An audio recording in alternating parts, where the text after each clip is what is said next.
Bonjour à tous. Merci d'être avec nous en direct sur STV pour votre débat dominical. Alors, face à la persistance de Yaoundé d'organiser des élections régionales avant la résolution de la crise séparatiste et sans réforme consensuelle du code électoral, le parti de Maurice Kamto appelle à des manifestations au Cameroun. Cette invitation au soulèvement populaire n'est pas pour plaire au pouvoir en place qui dit être sur le pied de guerre. Les manifestations sont d'ailleurs interdites par les autorités qui promettent la plus grande fermeté à Yaoundé comme à Douala et Bafoussam. Le ministre de la Communication René Emmanuel Sadi, qui semble prendre les devants, parle d'un mouvement insurrectionnel. Et Paul Atangandi, le ministre de l'administration territoriale, évoque l'emprisonnement à vie pour tout contrevenant. Jusqu'où ira Maurice Kamto, le président du MRC, dans son bras de fer avec le chef de l'État, Paul Biya? Le régime de Yaoundé se laissera-t-il faire au moment où Elecam met le pied sur l'accélérateur pour l'organisation des régionales qui disposent de 579 millions de francs CFA à partager aux électeurs? Autre sujet en vitrine sur cet hebdo ce dimanche, c'est la controverse autour du vaccin contre le cancer du col de l'utérus. Le pays prévoit de lancer une campagne de vaccination ciblant environ 400 000 jeunes filles. Mais doutant de l'innocuité de ce vaccin, beaucoup de parents n'entendent pas se laisser faire, surtout s'y soumettre. Chercheurs, médecins et associations de promotion de la santé sont pourtant formels. Ce vaccin est sûr, un vaccin qui entame sa première phase le 12 octobre prochain en pleine rentrée scolaire marquée par la Covid-19. Voilà, nous débattrons de ces sujets avec nos invités, 5 au total, autour de cette table. Nous commençons avec vous, Président Elie Charlezan. Bonjour. Bonjour. Vous nous venez du RDPC. Tout à fait. Alors, sur ce plateau, avec vous, on se dit, alors vous avez certainement pris connaissance de ce communiqué du ministre de la Santé publique, communiqué relatif aux manifestations du 22 septembre annoncé par le MRC. Manaouda Malachi condamne d'ailleurs ces manifestations sous le prétexte sous le prétexte de la violation des mesures barrières anti-Covid au Cameroun. Alors, selon vous, quelle est la pertinence de cette sortie du ministre de la Santé publique? Il est d'abord que le ministre de la Santé ne pouvait pas aller contre ses autres collègues de l'administration territoriale, encore qu'il était les membres du gouvernement. La deuxième chose, c'est que, oui, nous sommes en pleine pandémie de coronavirus et il est clair qu'un rassemblement de plus de 50 personnes est un foyer susceptible de favoriser, d'accélérer la propagation de la maladie. Et lui, dans son rôle, en tant que gardien de notre santé, est dans son élément de nous prévenir que cette manifestation, qu'elle soit à caractère politique, pourrait être comme ça un accélérateur de la transmission de la maladie. Le ministre a tout à fait raison. Il est resté dans son cadre de la santé et c'est clair. On va dire qu'il a envoyé le pas au ministre de l'administration territoriale qui, dans un communiqué précédent, faisait justement allusion au Covid, au coronavirus dans tous les cas. Tout à fait. Donc, quoi qu'il en soit, même l'atmosphère est contre ceux qui veulent marcher. Nous sommes en pleine pandémie. Ceux qui veulent marcher seront le potentiel porteur de la maladie. Donc, c'est clair. Encore que moi, la marche là, bon. Docteur Édouard Roger, bonjour. Bonjour et bonjour à tous vos téléspectateurs. Vous êtes spécialiste de la santé publique. C'est exact. Alors, selon vous, pourquoi le ministre de la Santé reste focalisé sur le MRC en évoquant la Covid-19? Pourtant, l'on a vu d'autres mobilisations récemment à Yaoundé et à Douala. Les différents gouverneurs qui ont mobilisé autour d'eux, les conducteurs de mototaxi, les vendeurs à la sauvette. On parle de respect de mesures barrières, pas de regroupement de plus de 50 personnes. Pourtant, on a vu du côté de Yaoundé aussi bien du côté de Douala, des personnes se regrouper pour le compte d'un soutien au parti au pouvoir, parfois sans masque, parfois ne respectant pas les mesures de distanciation. Comment, selon vous, le virus peut-il finalement se contaminer? Je dois dire sur la question spécifique, c'est une question purement technique qui relève de notre champ d'action, la santé publique. Bon, il y a un autre volet qui est évidemment politique, mais sur la question purement technique, nous sommes encore en pleine pandémie. Oui. Il y a même des rumeurs ou des frémissements d'une seconde vague de l'épidémie.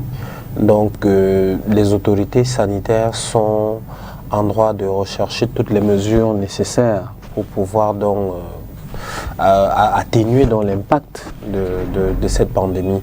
Maintenant,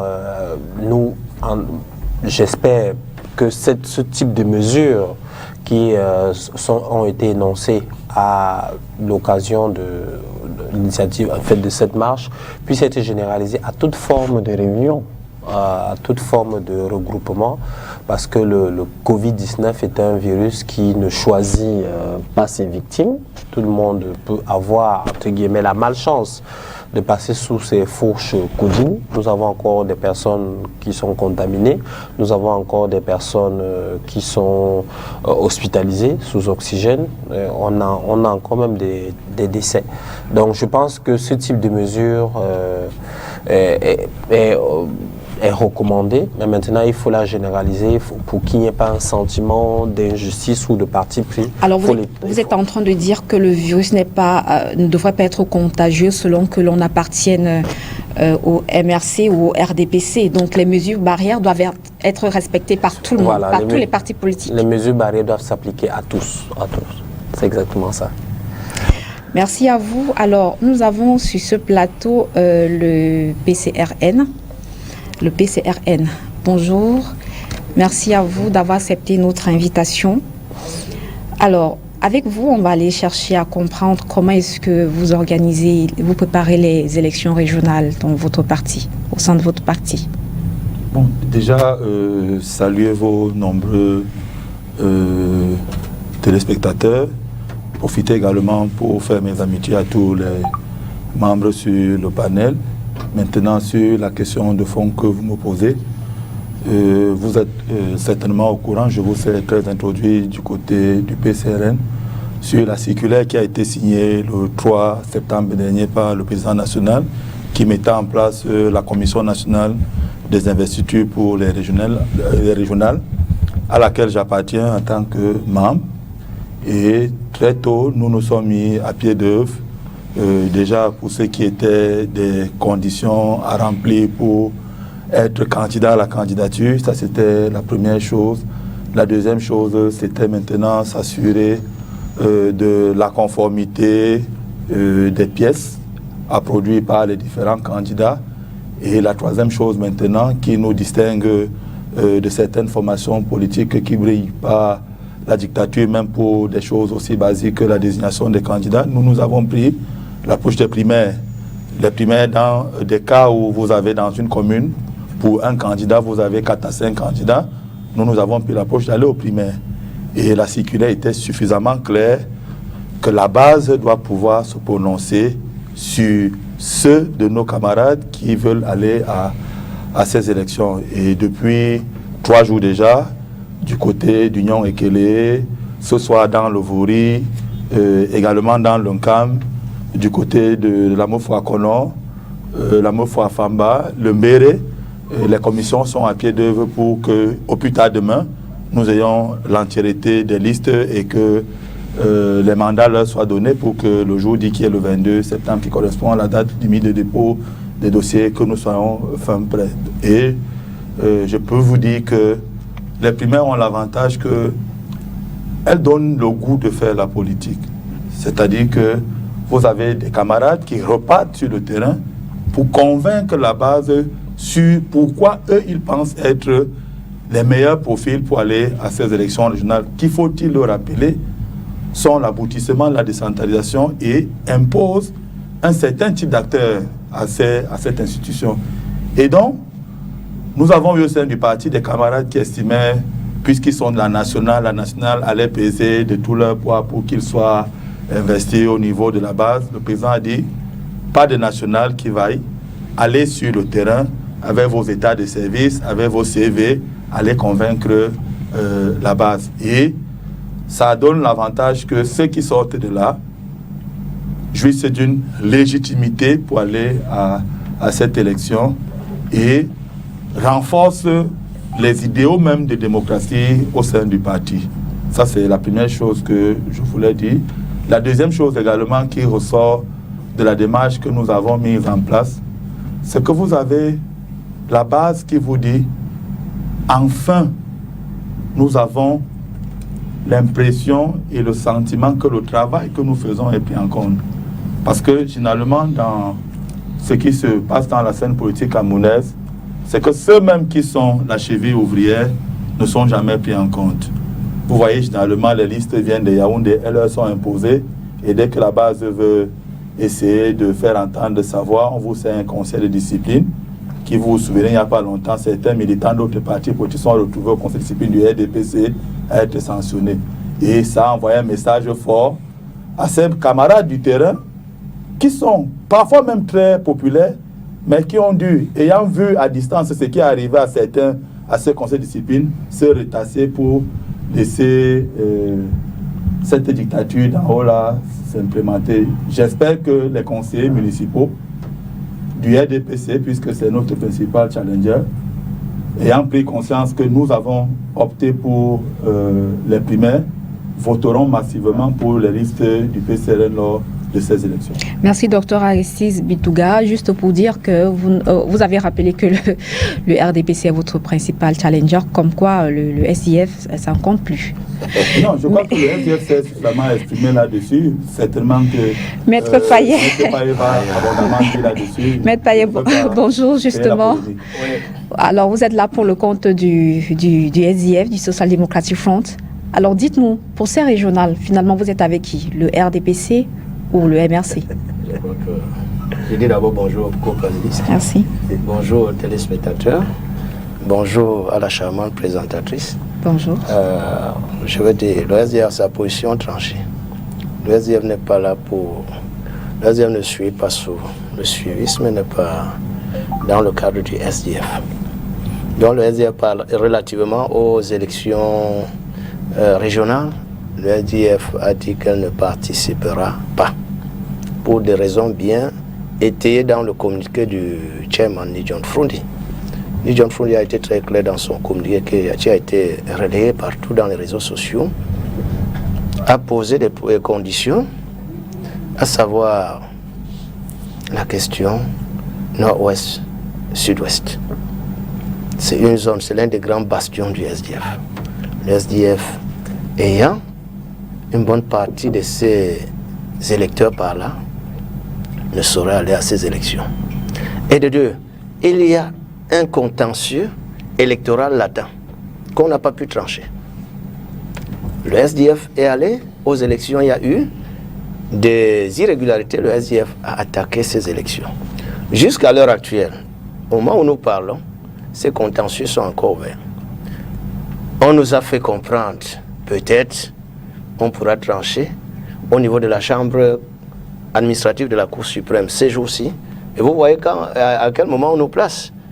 On parle de pouvoir peut-être, si c'est possible, vider ce contentieux d'ici le 23. Voyez-vous, le SDF, et on boucle la liste le 22. dans quelques heures. Donc le SDF a dit, nous n'irons pas. Nous n'irons pas pour soutenir un parti. Nous n'irons pas parce que le système en place, le RDPC, a toujours cette méthode, cette manière de surprendre les partis d'opposition. Nous n'allons pas cette fois parce que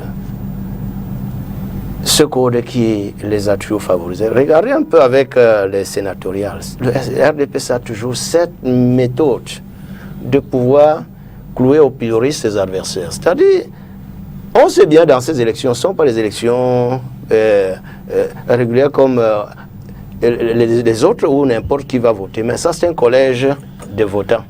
Et ce collège est spécialisé. Il faut d'abord qu'on vote ce collège. Le RDPC, sachant déjà qu'il a de l'avantage sur tous les partis d'opposition et avec sa majorité obèse, comme décrit toujours.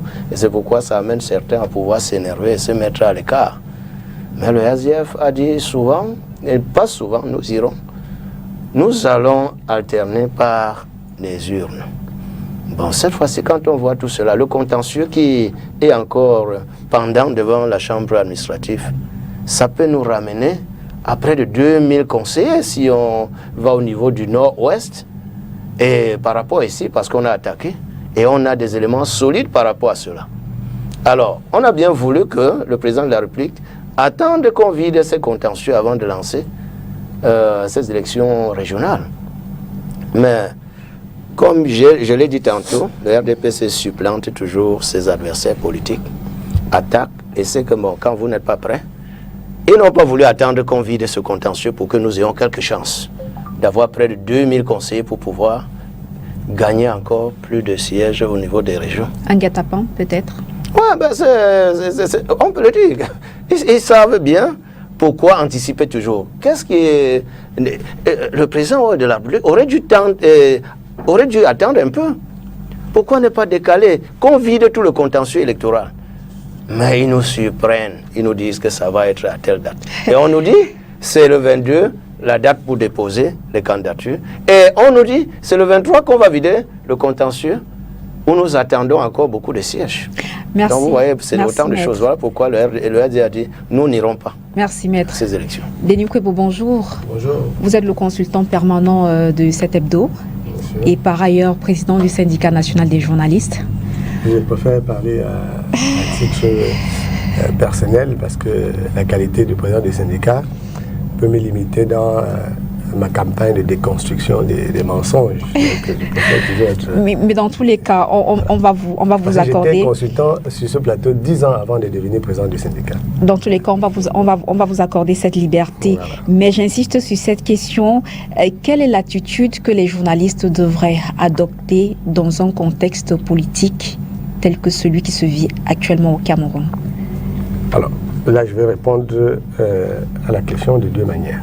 Oui. Je vais répondre comme journaliste professionnel, exerçant depuis bientôt 25 ans, et ensuite comme dirigeant syndical. Alors, tout à l'heure, quand j'ai suivi les questions adressées à tous mes copanélistes, c'est pas à dessein, mais celui qui a l'expérience de l'analyse politique va comprendre que nous sommes dans un environnement politique complètement ensauvagé. Alors, si vous voyez un pays où, à la veille des élections, on a un débat sur le fait que tel ira ou tel n'ira pas, ça veut dire qu'on est là pour abrutir le citoyen. Le citoyen sait que la cité doit être gérée.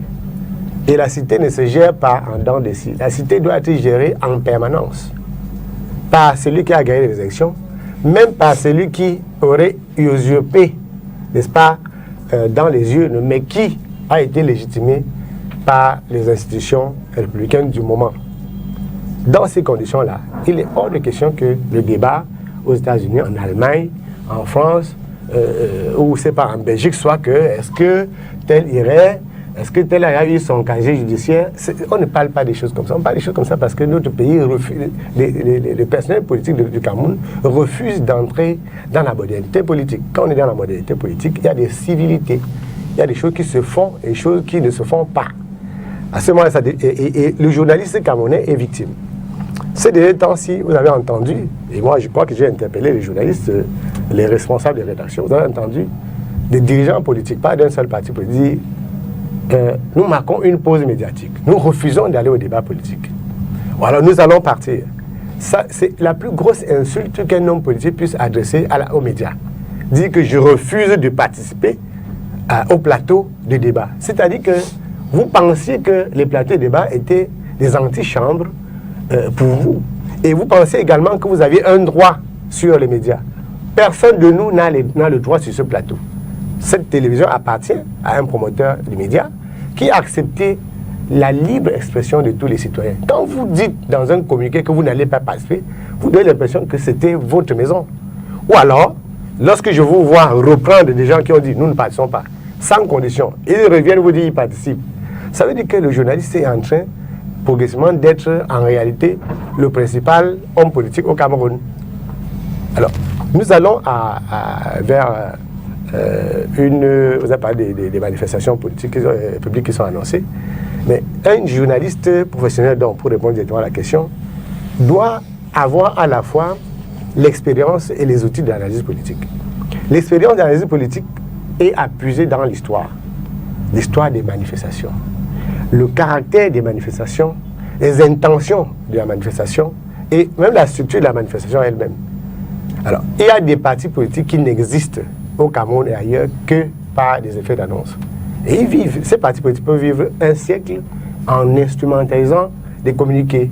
Et ils savent que la pauvreté n'est-ce pas, du champ informationnel est tel que dès qu'on va écrire, surtout si on met des termes grossiers ou des termes assez provocateurs, les journalistes vont rapidement ramasser. Vous savez que nous sommes, quelque part, on se comporte un peu comme des chiens parfois enragés. Lorsque c'est le bon, c'est ce qui sème le plus des années dans les esprits. Donc si quelqu'un dit que M. Biya va partir le 23, naturellement, tous les journalistes vont aller parce que ça fait de la matière. Donc le journaliste qui va aller à cette manifestation doit savoir que si c'est des conditions optimales et démocratiques, le journaliste va rendre compte. Si c'est une manifestation à risque, et là nous avons affaire à une manifestation à risque, vu l'objet de la manifestation, vu la réaction légitime en face, donc c'est une manifestation à risque. Le journaliste doit éviter en tout état de cause de se mettre en position belligérante. Un journaliste professionnel ne se met pas en position belligérante. Il n'est ni pour l'un, ni pour l'autre. Sauf que ce n'est pas ce qu'on voit. Il y a des journalistes qui sont devenus très célèbres au Cameroun parce que ils sont un peu plus avancés sur les faits de guerre que les acteurs politiques. Et donc, un journaliste professionnel ne se met pas en situation difficile.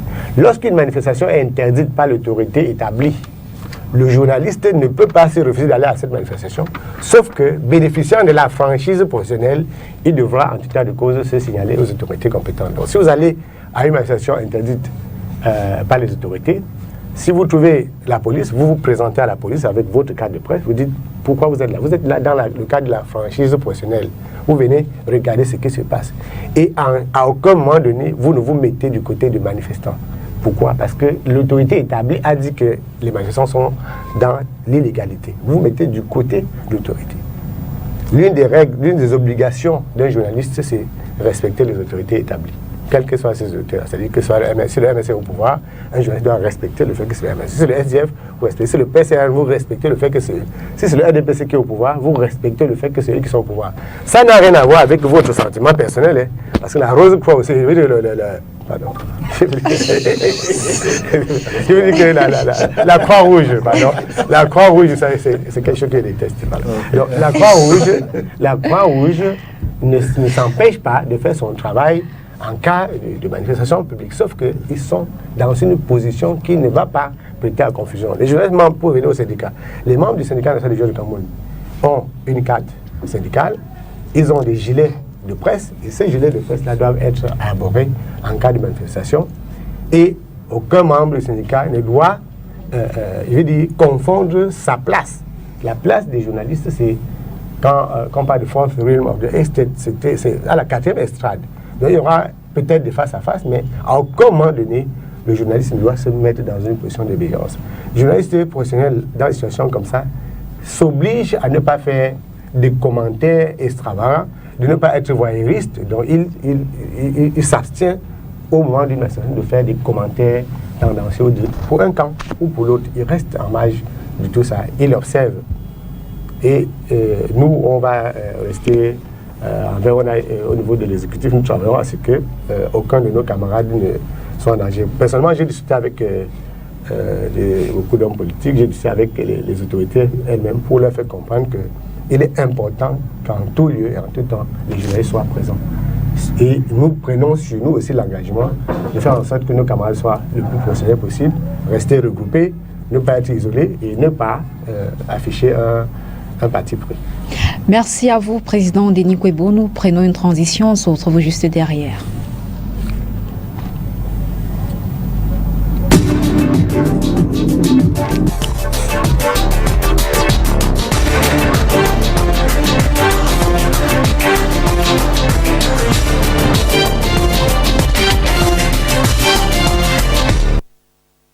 Élection des conseillers régionaux, la dernière ligne droite, week-end décisif pour les candidats.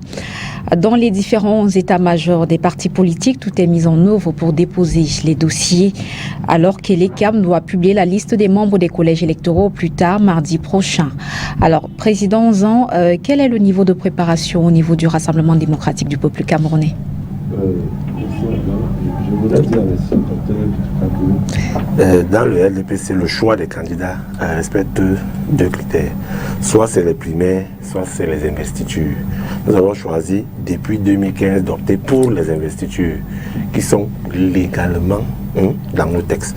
La deuxième chose que je veux faire comprendre, c'est que le conseil de discipline dans un parti politique est un élément essentiel à la survie et à la vie d'un parti politique. Il ne s'agit pas de sanctionner tous ceux qui avaient envie d'aller opter pour des postes, mais de remettre les différents militants à l'ordre. Et c'est tout à fait normal.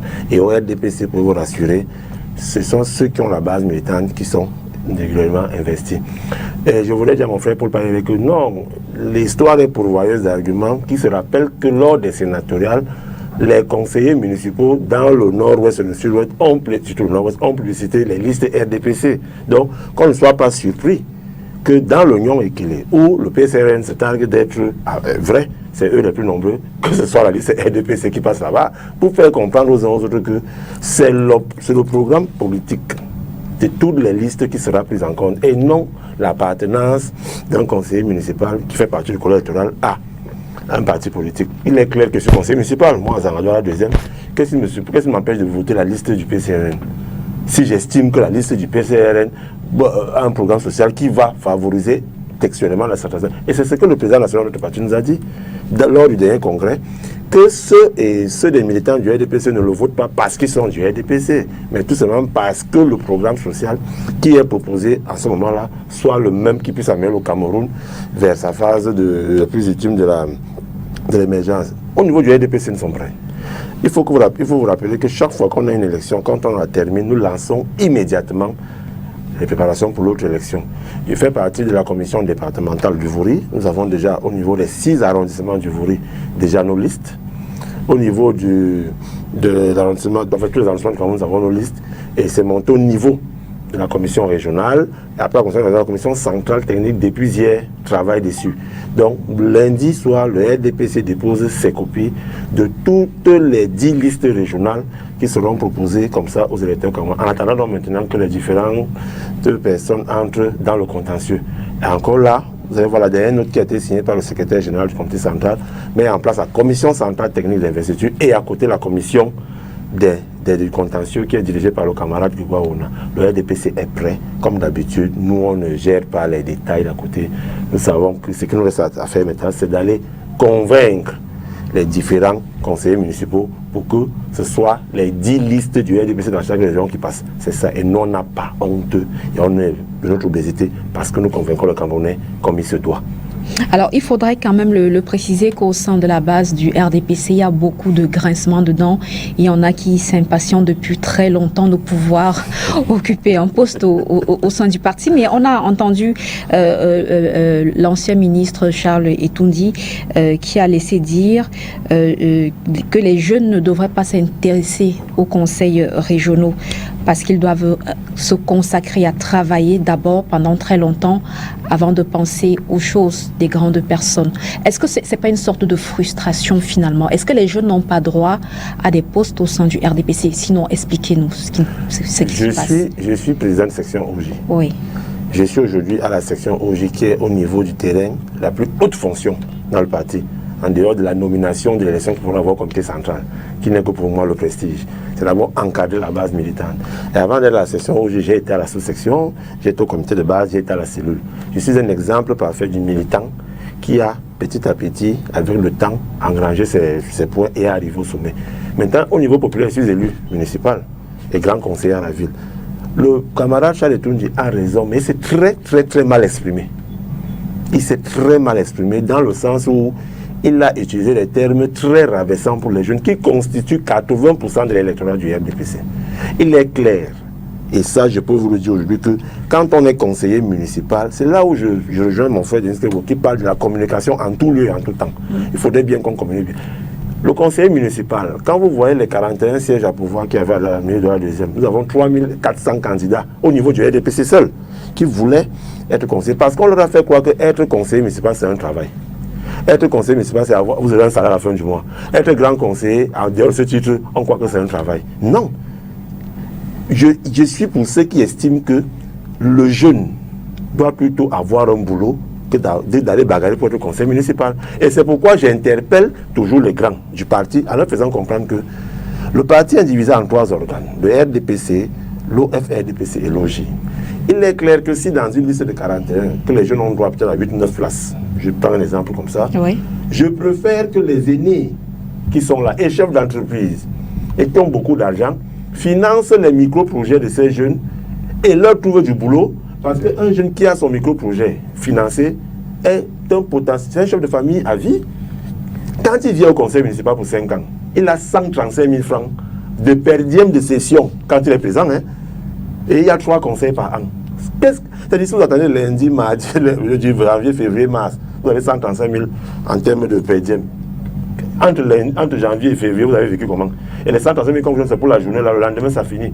Encore quand on finit le travail, les mêmes jeunes qui vous ont élu viennent, non, c'est nous qui t'avons élu. 100 000 finit d'abord, que vous faites le carotage à tous les autres, vous avez 35 000. Donc, il est clair que moi, je suis pour le fait que le parti, le RDPC, doit revoir la copie au niveau de l'insertion socio-professionnelle et le financement des projets des jeunes pour que les jeunes soient moins à main intéressés par être conseiller régional. Et puis, pour terminer, qu'est-ce que je peux apporter comme expertise au conseil régional par rapport à un ministre que vous prenez l'exemple qui n'est pas du RDPC, mais qui, au niveau de la communication, au niveau régional, peut apporter un plus. Qu'est-ce que je peux apporter comme expertise au conseil régional par rapport à un, je sais pas moi, il faut bien qu'on comprenne que l'aboutissement logique dans la vie administrative, professionnelle et militante d'un individu au conseil régional, c'est l'expertise qu'on veut. Et je préfère qu'un jeune, pour vous dire vrai, ait un boulot que d'aller être conseiller régional pour 5 ans, parce qu'il ne gagnera rien.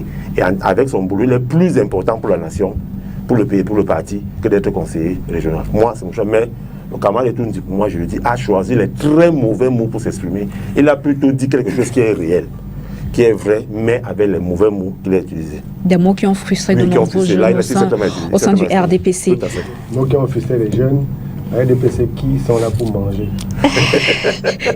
Est-ce que le SDF a répondu à la correspondance du MRC relativement aux manifestations dont la première phase est prévue le 22 septembre prochain?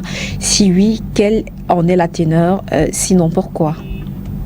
Bon. Maître Payer. Oui, je saisis bien votre question.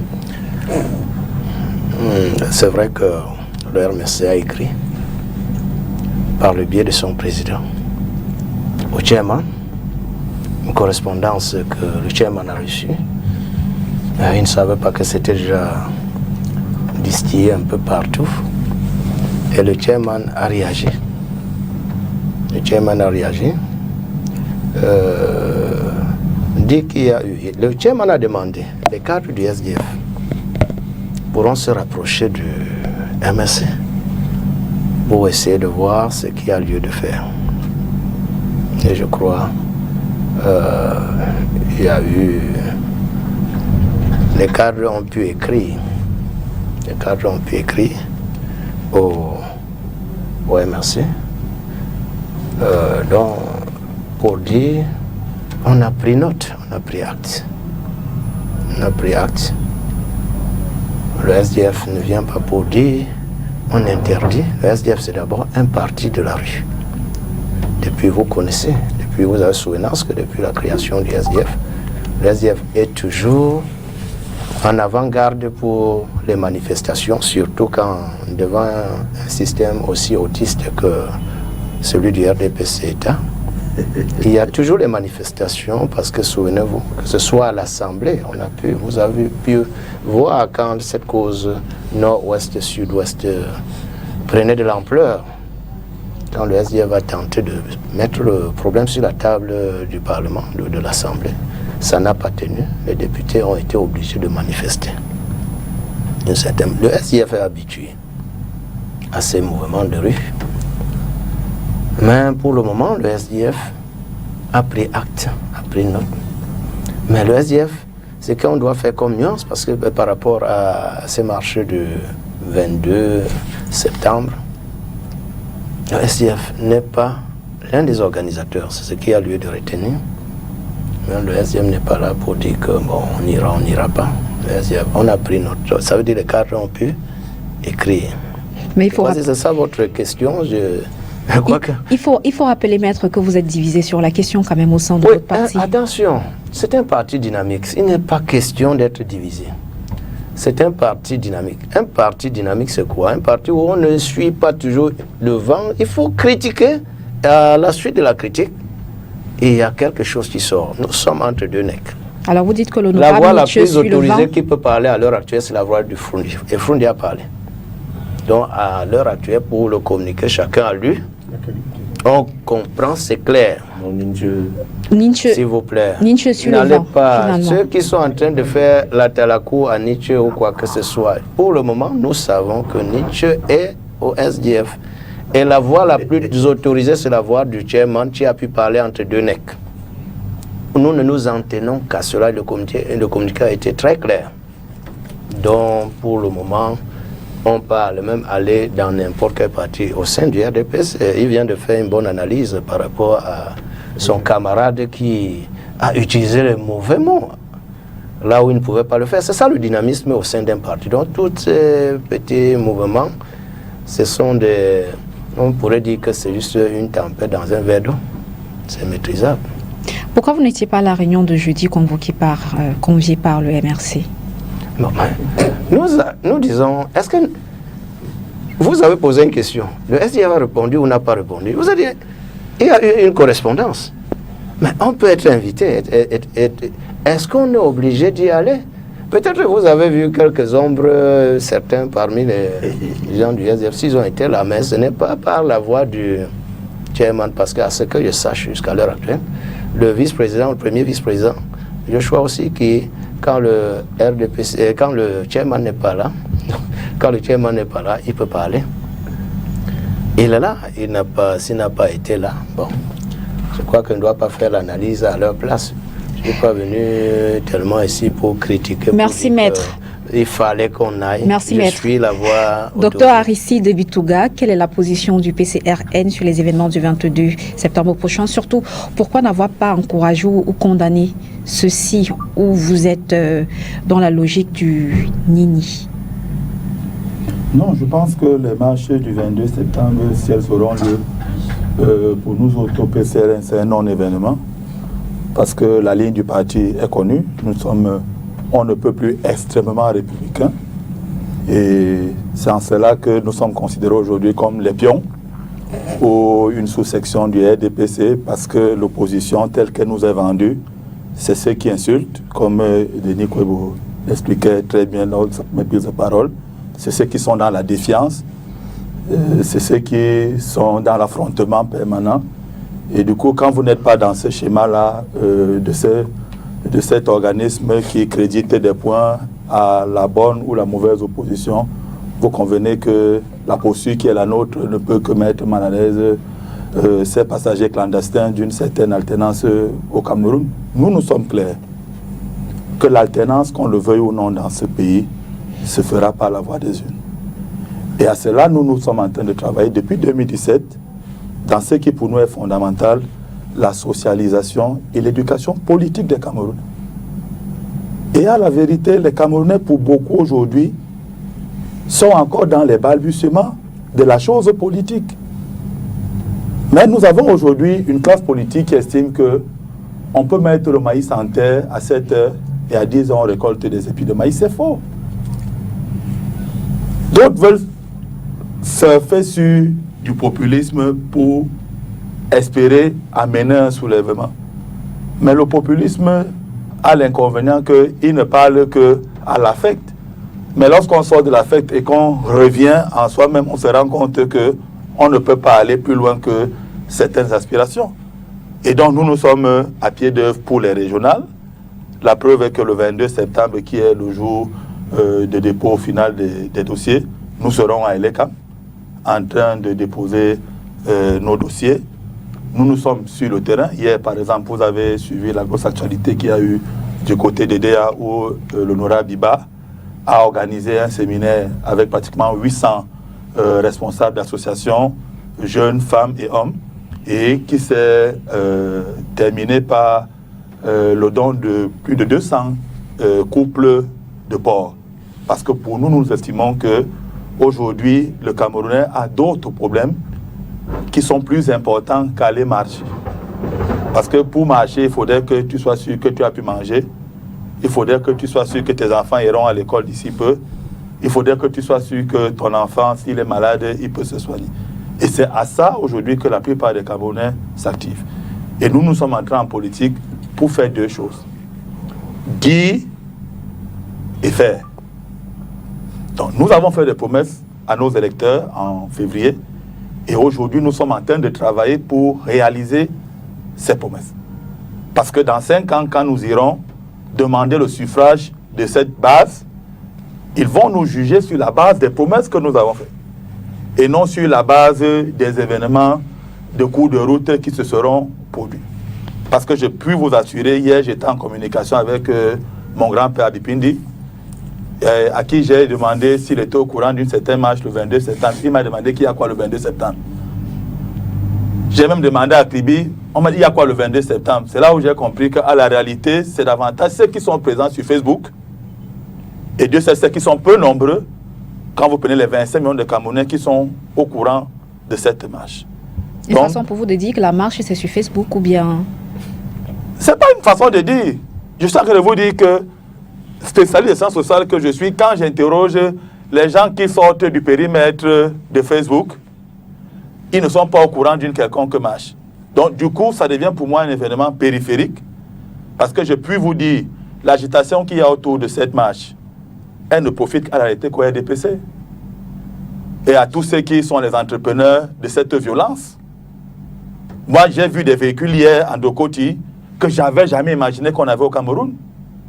J'étais convaincu que c'était des blindés qu'on ne voyait que dans des films de guerre en Irak, tout ça. Mais j'ai vu ces véhicules hier. Est-ce que le Cameroun, à l'heure actuelle, où on cherche à avoir l'eau à Douala, où on meurt encore de choléra, on a besoin d'investir pour ce type de logistique militaire quand on sait qu'à la réalité, ça ne va rien donner. Merci, docteur Aristide. Justement, avec vous, docteur Eto'o, on se rend compte, justement, c'est un constat que l'on fait, que ce soit à Yaoundé, à Douala, Bafoussam, il y a un dispositif sécuritaire particulier. Quel impact psychologique cela pourrait avoir sur le citoyen camerounais, notamment les enfants? Bon, je pense que la société camerounaise est en pleine mutation. Je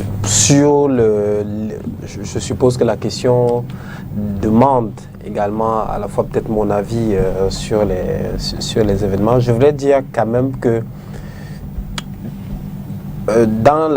Marshall Rosenberg, un philosophe américain, a construit une méthode de résolution des conflits qu'on appelle la communication non violente. Elle théorise que dans un conflit, en général, les deux parties ont le même but, mais ce sont les stratégies qui divergent. Donc, aujourd'hui, il est rare, si on dit Camerounais, il est rare de trouver un Camerounais qui n'aime pas son pays, quel que soit son bord politique.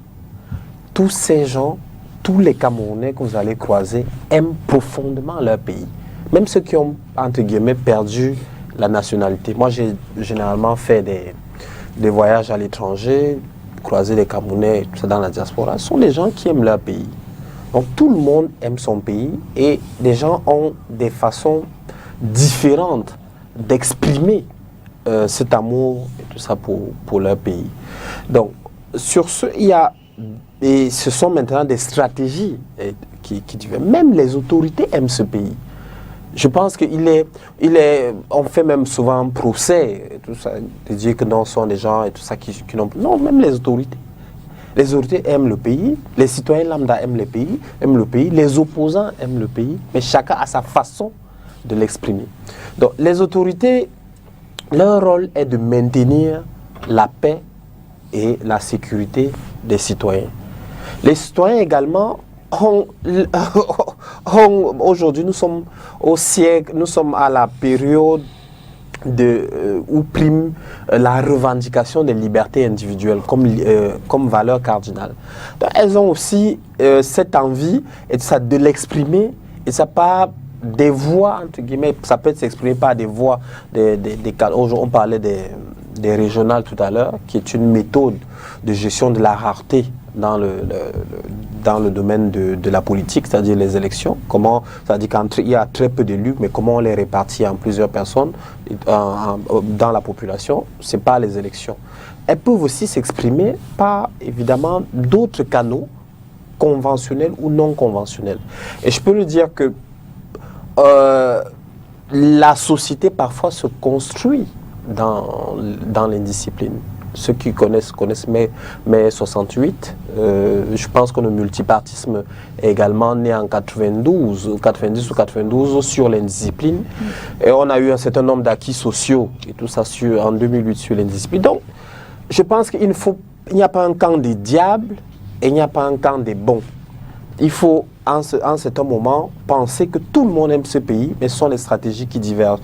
Et c'est pour cela que nous sommes, en tant que citoyens, personnellement, je suis toujours en train de promouvoir le dialogue, la concertation, que les gens se parlent, que les gens s'écoutent, parce que, au fond, tout le monde veut que ce pays avance.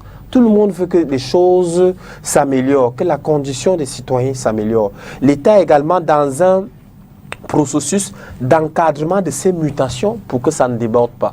D'où ce dispositif, je vais dire dissuasif, qu'on voit dans les principales métropoles, Yaoundé ou Douala. Qui pourrait créer une psychose peut-être ?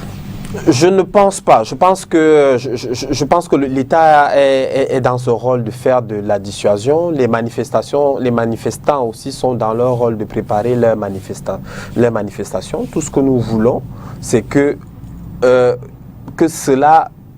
on trouve un consensus pour que ce pays-ci puisse avancer quand même de même un seul pas, c'est quand même intéressant. Donc, je pense qu'il n'y a pas une psychose à créer. Je pense que le pays n'est pas au bord du gouffre. On peut trouver un terrain d'entente si nous arrivons à nous parler. Alors, Denis Kwebo, comment peut-on expliquer que certaines manifestations soient interdites au Cameroun systématiquement et que d'autres soient validées, même avant le dépôt des déclarations? Nous sommes là face à une affaire assez complexe.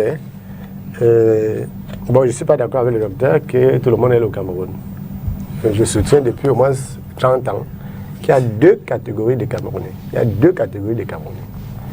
Et abusivement, on peut dire deux catégories. Il y a les Camerounais qui aiment le Cameroun et les Camerounais qui détestent le Cameroun. Et la ligne de fracture est clairement établie. Toutes les batailles, depuis ces 25 dernières années au Cameroun, c'est entre ceux qui aiment le Cameroun et ceux qui ne l'aiment pas du tout. Lorsque vous partez du Cameroun, vous allez... Moi, j'ai la chance et je vais chez les Blancs, au plus haut sommet. Quand vous rencontrez des autorités étrangères pour programmer la déstabilisation de votre pays, ça ne peut pas être par amour. Pour ceux qui suivent une émission à succès, faites entrer l'accusé dans les chaînes françaises, la plupart du temps, lorsque vous voyez les tueurs en Syrie, en France, en Allemagne, il leur demandait de répondre à une question. Pourquoi vous avez tué? Par amour. Ceux qui tuent, qui violent leurs femmes, violent leurs filles et les tuent, le font toujours par amour. Ils disent par amour. Je ne sais pas si vous avez souvent suivi comment ils disent on a fait par amour. Ceux qui ont mis leurs femmes, leurs enfants dans les caves pendant 40 ans, leur fait des enfants, c'était toujours par amour. Donc, je viens. Il y a quand même. Je viens. Non, je vais relativiser. Je vais relativiser. Il y a des malades mentaux et je reviens. J'ai dit qu'ils disent. J'ai dit ce qu'ils disent. Je n'ai pas dit. Je ne suis pas médecin. Non. Ils disent qu'ils l'ont fait par amour. Pour dire, docteur, qu'il y a plusieurs types d'amour. Je dis qu'ils disent que c'est par amour. Sauf que vous, médecin, par exemple, vous savez qu'en réalité, ce n'était pas par amour. C'est parce que c'était psychopathe. Donc, si un Camerounais prend sur lui d'aller inviter le Nigeria ou les Nigérians pour venir nous mettre au pas, ce n'est pas par amour pour le pays. Je vais répondre. Vous savez que je vous ai promis, c'est des temps de dire ce que je pense. Tout à fait.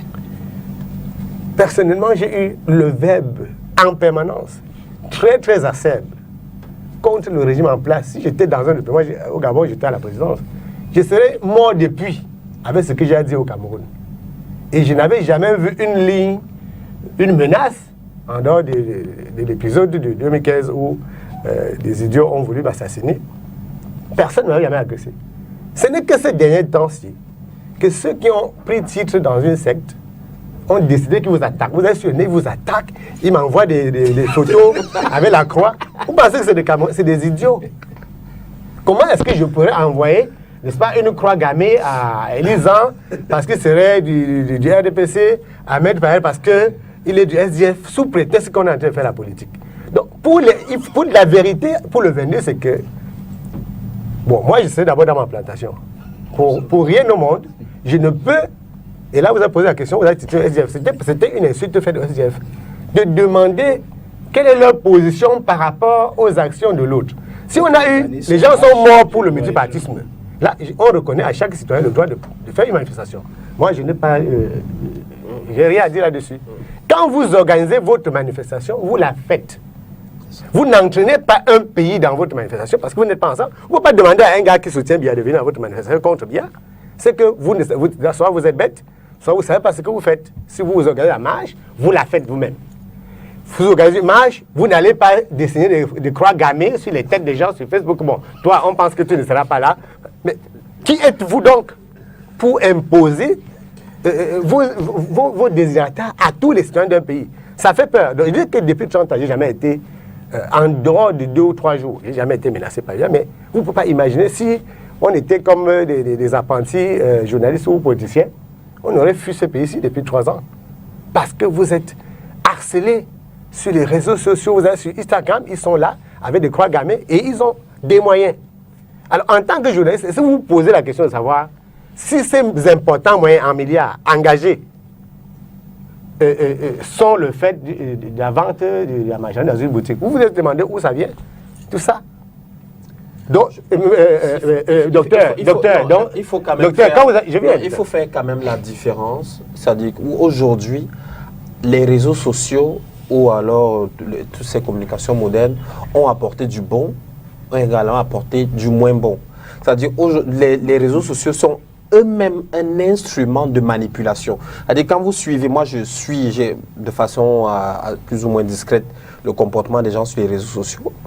Il y a ce qu'on appelle, c'est-à-dire que souvent le gel idéologique, c'est-à-dire que des gens, à cause du phénomène de l'algorithme, par exemple des réseaux de Facebook par exemple vous envoie à peu près les communications de 25, maximum 25 personnes.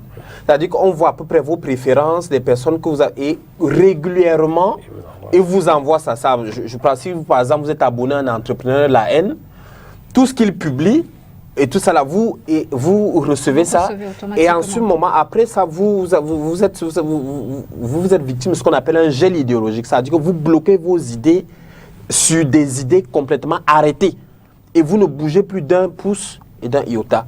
Et donc, moi, en tant que médecin, j'ai l'impression que c'est plus des victimes. Ces personnes que vous voyez qui sont manipulées, tout ça, pour moi, de mon point de vue médical, c'est plutôt des victimes. C'est pour ça que je n'ai pas un regard où je vais chercher un marteau et tout ça pour les crucifier, parce que ce sont des victimes. Il y a le gel idéologique, il y a la question du conformisme. J'ai vu, si vous remarquez, quand il y a eu à partir de 2017, quand les élections ont commencé, les partisans des entrepreneurs politiques se regroupaient un peu dans toutes les tribus, un peu confondues. Et depuis peut-être 2-3 ans, il y a comme un regroupement, un regroupement par communauté, entre guillemets, et par communauté. Ça veut dire, on appelle c'est l'effet de conformisme. C'est-à-dire que c'est né de, comment on va dire, de nos attitudes primitives. C'est-à-dire qu'à l'époque, les humains vivaient en groupe. Et quand vous sortiez du groupe, vous étiez mort, parce que vous pouvez vous faire dévorer par un lion et tout ça. Donc les gens étaient obligés de fonctionner en groupe. Et donc tout le monde a donc toujours peur de sortir de son groupe. Donc si je suis dans une communauté, j'ai tendance à fonctionner, à suivre l'idéologie du groupe majoritaire dans la communauté où j'appartiens, si bien que j'ai donc peur de rester en dehors. Si je suis un leader peut-être qui n'est pas de ma communauté, j'ai peur que les autres posent un regard réprobateur sur moi. C'est pour cela qu'il y a donc ce regroupement communautaire autour et tout ça des leaders. C'est pour cela que le travail à faire est en réalité sur les leaders d'opinion, les leaders politiques, les influenceurs, parce que c'est aujourd'hui à la mode. Ce sont des personnes qui ont une puissance de persuasion qui est très importante. C'est en réalité sur eux. La population, le nombre de personnes qui va marcher ou qui va faire la contre-marche, en réalité, sont des personnes qui sont manipulées. Donc, je travaille, je passe sous le contrôle du chercheur en sciences sociales.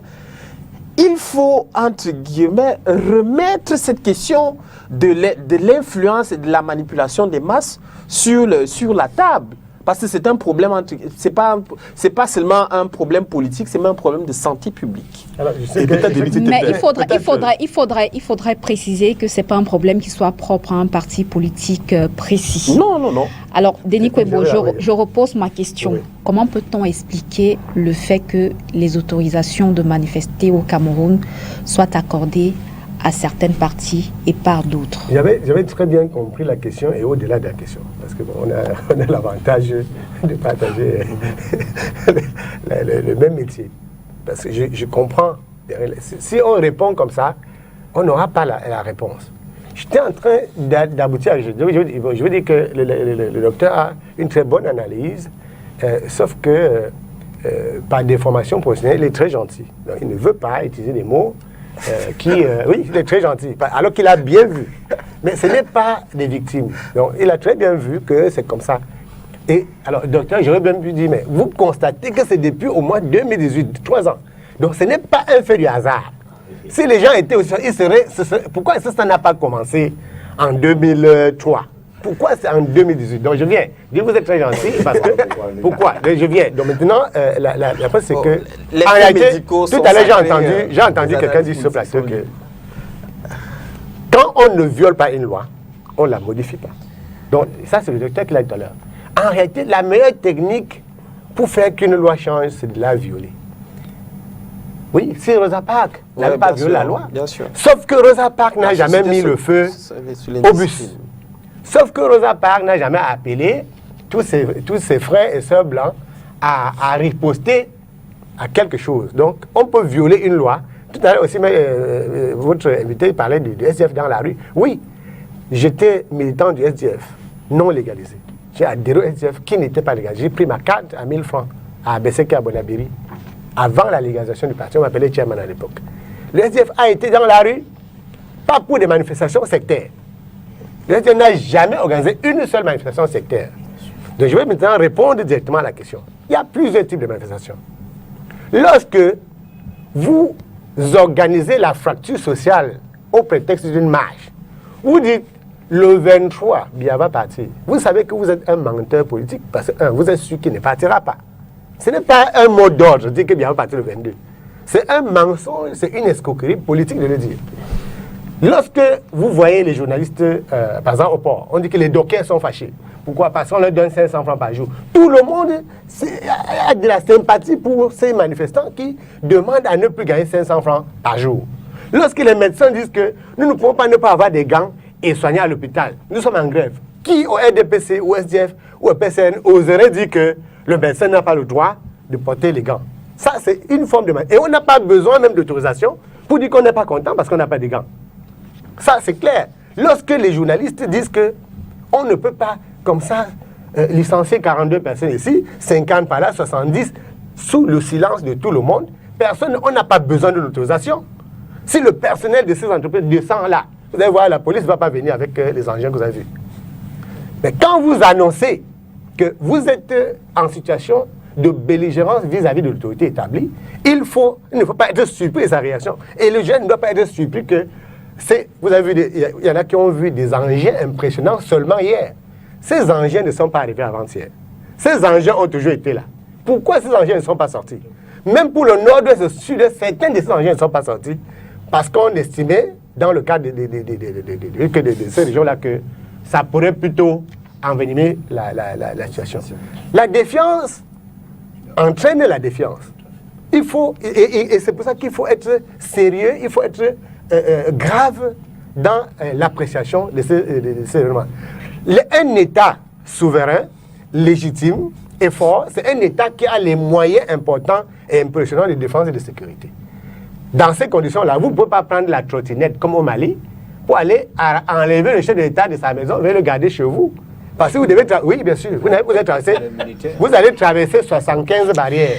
Je viens pour la marche. Donc, on n'a même pas besoin d'autorisation pour une marche légitime. Je parle de pourquoi on autorise et on n'autorise pas. On n'a pas besoin d'autorisation pour une marche légitime. Elle est légitime en quoi? Elle est légitime dans l'objet de la marche. Je disais que si nous... Vous avez 30 secondes. Si nous disons que nous n'avons pas d'eau à Douala et qu'on ne peut plus continuer de rester sans eau, tout le monde sort. La police ou la gendarmerie ne viendront pas dire... mais nous, on veut de l'eau, est-ce que le policier a de l'eau chez lui? Non. Lorsque, dans vos déclarations, vos envolées verbales, vous stigmatisez le policier, vous stigmatisez le gendarme, il vient en sport face à vous parce que vous dites que j'ai vu des messages, encore 15 secondes, j'ai vu des messages... Merci Denis Kwebo. J'ai vu des messages sur Facebook où quelqu'un dit je m'adresse à l'armée, je m'adresse à la police. Est-ce qu'un citoyen a le droit d'écrire des messages en direction de l'armée ou de la police? Merci Denis Kwebo. Je vais vous donner la parole. Alors Charles, dites-nous, hier c'était les sous-préfets qui décidaient en aval. Aujourd'hui, pourquoi les décisions viennent-elles en amont? De qui? Vous dites? Le ministre ou le gouverneur? Est-ce que le ministre a demandé, est-ce que le ministre a interdit les manifestations?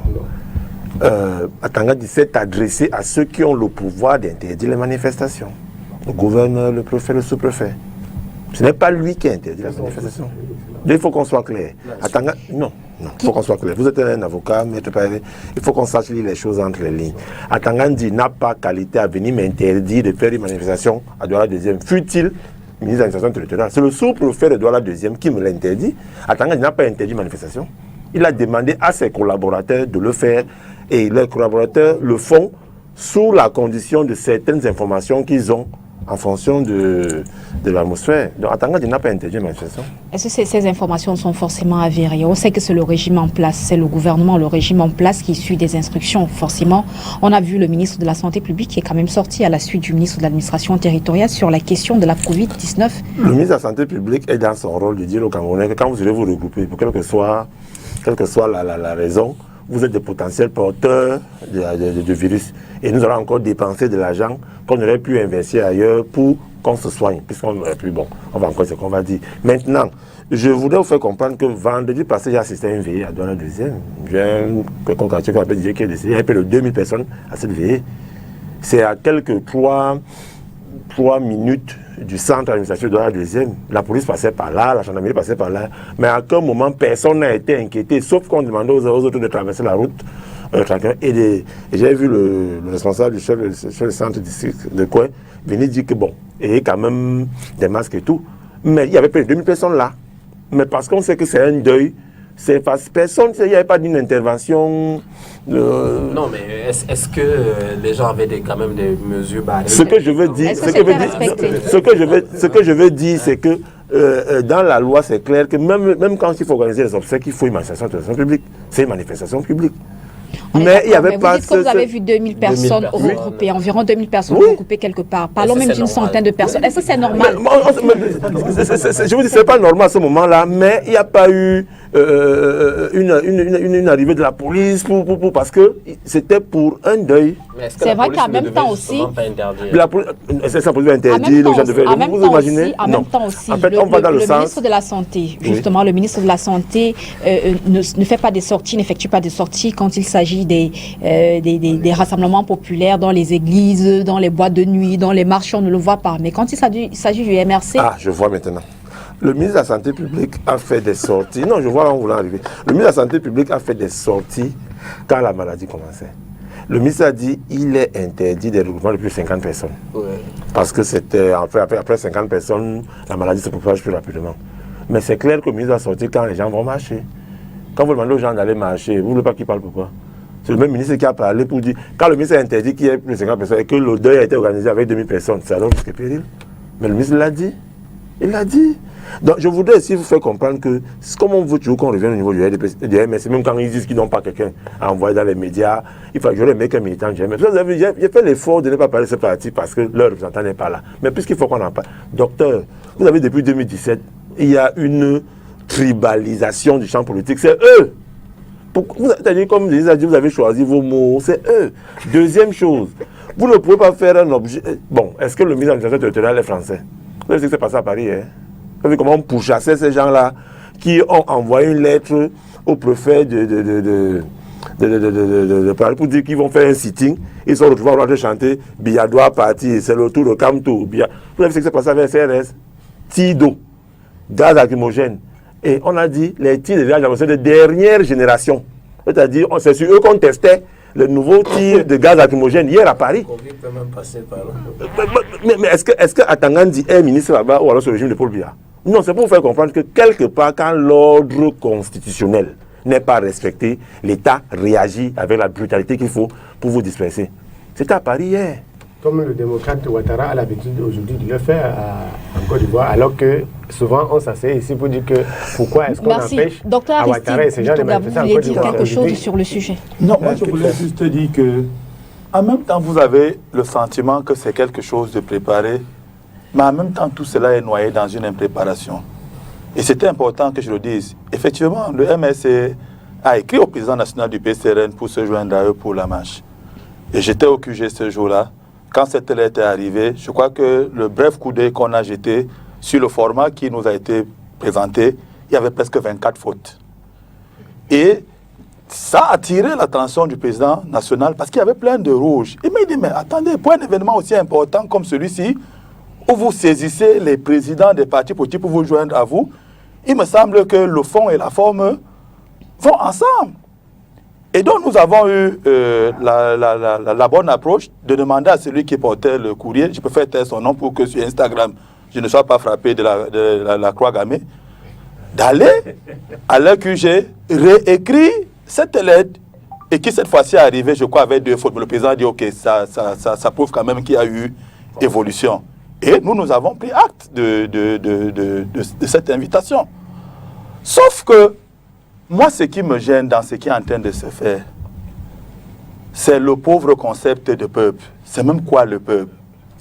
C'est-à-dire qu'aujourd'hui, les 71% entre guillemets qui ont fait du président actuel le président en octobre 2018, je crois qu'ils se revendiquent aussi du peuple. Les 14% qui ont été donnés à un autre, c'est également le peuple. Est-ce que 71%, dans le contexte qui est le nôtre, devient inférieur à 14% au motif que le pays va mal? Et donc, c'est le constat qui se dégage de tout ce que nous avons dit ici, là, c'est que la cause qui est mise en avant pour amener les Camerounais à sortir, elle n'est pas fédératrice. Parce que le problème du code électoral, Maître là, Denis Kouéboué là, ça a plus de 30 ans ce problème. Et donc, le gars qui vend là en Dokoti, en bordure de route, et qu'on chasse à tout moment, est-ce que vous pensez que c'est l'évolution de ce code électoral là qui est sa priorité à lui du moment? Entre-temps, vous brandissez un autre élément de la manifestation, la guerre au Nozo. Mais nous avons vu presque 700 millions mobilisés par une certaine ONG ou de suivi machin qui distribuait les masques et les gels un peu partout. Mais aucune formation sanitaire dans le Nozo a bénéficié d'un gel ou d'un masque. Mais qu'on cesse d'amener tout le monde dans cette église réveillée, où vous défendez une cause, mais on ne voit pas dans l'opérationnalité comment est-ce que vous portez les problèmes de cette cause. Est-ce que vous avez vu une image d'un village dans le nord-ouest ou le sud-ouest qui a bénéficié du don de Survivor Mida, qui a circulé là pendant presque 2 mois? Peut-être c'est un don qui se fera. Non, je veux dire que quand vous êtes porteur d'une cause... On ne peut pas être au même endroit, au même moment. Mireille, quand vous êtes porteur d'une cause, nous avons un aîné dans le monde de la santé publique, Denis Mukwege, votre homonyme, qui dans des zones de guerre en RDC, parce que la cause qu'il porte est une cause qui transcende les camps, on le laissait quand même avoir accès pour aller réparer les femmes qui étaient parfois victimes des atrocités de la guerre. Pour dire quoi? Pour dire que si les Camerounais qui sont dans la zone anglophone se reconnaissaient dans cette pseudo-appropriation de leur cause par ceux qui les instrumentalisent aujourd'hui, mais ils laisseraient, ou du moins ils encadreraient ces équipes-là pour mener des actions dans leur localité. Mais vous-même, vous dites, nous, on porte une cause. Mais on ne vous voit pas sur le champ de cette cause-là. Vous pensez que ceux qui sont victimes de cette question-là, ils font comment pour vous rallier? Et c'est pour ça que je dis que tant que les uns et les autres ne comprendront pas qu'il n'y a pas un parti politique qu'on appelle l'opposition, on fera toujours du surplace et le plus gros gagnant dans cette affaire sera les patrons de l'ISAN. Parce qu'eux, ils ne vivent que de cette instrumentalisation. Allez voir combien est-ce qu'on mobilise depuis 2 semaines pour entretenir tous ces FMO qui sortent là chaque samedi. Ce matin, encore, ils sont dans les carrefours. Puisqu'il faut bien que les caisses tournent pour pouvoir mobiliser tout ce monde-là qui sort là pour montrer qu'effectivement l'État est en train de veiller pour qu'il n'y ait pas de débordement. Mais à la réalité, je peux vous dire qu'il n'y aura rien le 22. Et ça va desservir une certaine opposition qui est dans une démarche objective. Parce que vous le vouliez ou non, nous avons un régime qui est agonisant. Nous avons un régime qui est finissant. Monsieur Zan est d'accord? Mais je n'ai pas besoin qu'il soit d'accord. La preuve est que quand vous avez M. Zan sur le plateau, qui vous dit clairement qu'un jeune ne doit pas lorgner les postes politiques, on doit chercher à l'autonomiser financièrement. Est-ce qu'il est impossible d'être conseiller municipal et d'avoir un job déni? Mais c'est pas ce qu'il a dit. Mais c'est ce qu'il a dit, non. Il disait que le jeune doit être, on doit chercher à donner aux jeunes le travail et moins l'intéresser. Il avait raison. Il avait raison de dire qu'entre le poste de conseiller régional, qui va vous rapporter 50 000 francs et un emploi, lui jeune, il pense que ce jeune-là mis d'abord parce que... Sauf que, je dis donc que... la position n'est pas il n'y a pas de dichotomie entre être conseiller régional et qu'à côté également que le parti s'attelle à donner une certaine autonomie à ses militants. La preuve que Elisan, que j'ai connue avant de l'avoir raconté physiquement, elle est l'un des jeunes les plus dynamiques du RDPC dans le Vouri. Parce qu'il a de quoi manger. Mais demandez-lui quelle était sa position dans la liste qui a fait de lui le conseiller municipal. Numéro 3. Je prends son autre collègue qu'on appelle Jésus du RDPC, que je vais te le nom sur les plateaux. Voilà. Oui. Il était quantième sur la liste. 41e. Sur une liste de combien? 50 quelque chose. 61. 61, oui, il doit être 50. Vous voyez à quel niveau? Parce que quand le ministre est unipal, c'est de l'abondance du cœur que la bouche parle. La loi est claire. On peut être conseiller régional à partir de 23 ans. Il n'y a pas de problème d'âge. Non. Mais si la loi a mis 23 ans, ça veut dire qu'un jeune qui a 23 ans, qui a de la compétence... 23 ans et autorité multimilliardaire. Merci. Merci. Madame, je sais que Il faut qu'on se comprenne. On se comprend pas. pour vous dire qu'il n'y a pas de dichotomie entre l'âge d'un militant et le fait qu'il soit autonome. Pourquoi la tête de liste au niveau du PCN à Vouri-Est, où la législative en février 2020 a été changée pour une femme d'affaires? Mais sois un peu sérieux. Sois sérieux. Non, c'est vrai. C'était qui la tête de liste? C'était qui la tête de liste? Oui. Bon, la dame que vous avez investie comme tête de liste à Vouri-Est. Pourquoi elle a des états de service. Lesquels? Sérieux? Oui, je suis très sérieux. Lesquels, par exemple? Allez-y. Cette dame, oui, sur les 2 semaines qu'ont duré la campagne présidentielle... Non, pas la campagne. On investit d'abord avant la campagne. Je dis donc que sur les 2 semaines qu'ont duré la campagne présidentielle d'octobre 2018, oui, c'est des gens qui ont porté cette campagne. Financièrement parlant. Mais attends. Vous donnez l'impression que c'était une commerce. Sauf que maintenant, financièrement parlant, vous dites que les états de service dans un parti politique sont aussi. Tout ça n'est pris en compte. Ne pensez pas que... Je voulais donc qu'on se comprenne. Ce que je veux faire comprendre, c'est que dans un parti politique, il est clair que si cette dame, que je connais très bien, et dont le mari est un ami, a été investie, c'est parce que financièrement, elle porte le parti où il y avait des problèmes de finances. Alors elle est donc élue. Parce qu'à un moment donné, au niveau des besoins physiologiques, elle a plus ces besoins-là. C'est clair. Alors je vais vous aider. Le PCRN ne fonctionne donc pas sur la logique des forces d'argent. Je suis désolé de vous le dire. Prenez tous ceux qui ont été portés à la tête des exécutifs communaux. C'est des newcomers. Nous avons un principe. C'est la force des arguments. Si vous n'êtes pas pertinent, dans le PCRN, venez avec vos milliards, on va vous dire de rester avec un arrière-plan. La preuve que je suis président du bureau politique, je ne suis pas milliardaire. Mais au quotidien, c'est des milliardaires qui font la cour, qui pourraient être investis, tous ces autres-là. Donc c'est pour vous dire que... Mais vous êtes sérieux? Il est milliardaire. Il est le bureau politique. C'est sur moi que vous voulez prendre ça. Donnez-moi le nom d'un multimilliardaire qui a un bureau politique du RDPC. Dans tous les cas, vous ne les connaissez on pas. sait, Donc, dans tous parlez les de cas, votre parti, ne parlez pas des autres partis. Dans tous les cas, on sait pertinemment que oui. le RDPC n'a jamais cru en la jeunesse. La preuve, c'est votre point de vue. quand vous vous considérez comme jeune, oui. et vous vous revendiquez à corps à cri Oui. d'avoir atteint le summum dans le OGRDPC. Non, je suis président de section. Mais vous n'avez plus à être de l'OGRDPC. Justement, j'y arrive. Vous n'avez plus. Quand je suis investi en 2015, écoutez-moi. Faites le saut qualitatif. Quand vous ne connaissez faites pas. le saut qualitatif. Quand vous ne connaissez pas. Faites le saut quand qualitatif. Vous ne connaissez pas, vous demandez. Faites le saut qualitatif et montez dans les instances. Merci. On va aller au SDF. Merci. On va aller au SDF. Alors, maître, avec vous, au niveau du SDF, ces régionales ne représenteraient-elles pas? S'il vous plaît, merci. S'il vous plaît, merci. C'est pas le marché central. Merci. Nous sommes sur STV. Non, merci. Merci Charles. Merci docteur Aristide.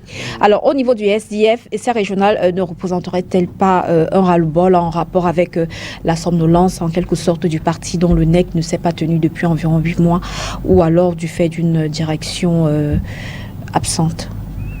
Il n'y a pas un ras-le-bol en tant que tel, ni somnolence. Vraiment, je reste ce mot somnolence. On ne somnole pas dans le SDF. Le SDF est bien actif. C'est vrai qu'on ne vous voit pas trop. Au niveau du Parlement, on est actif où exactement?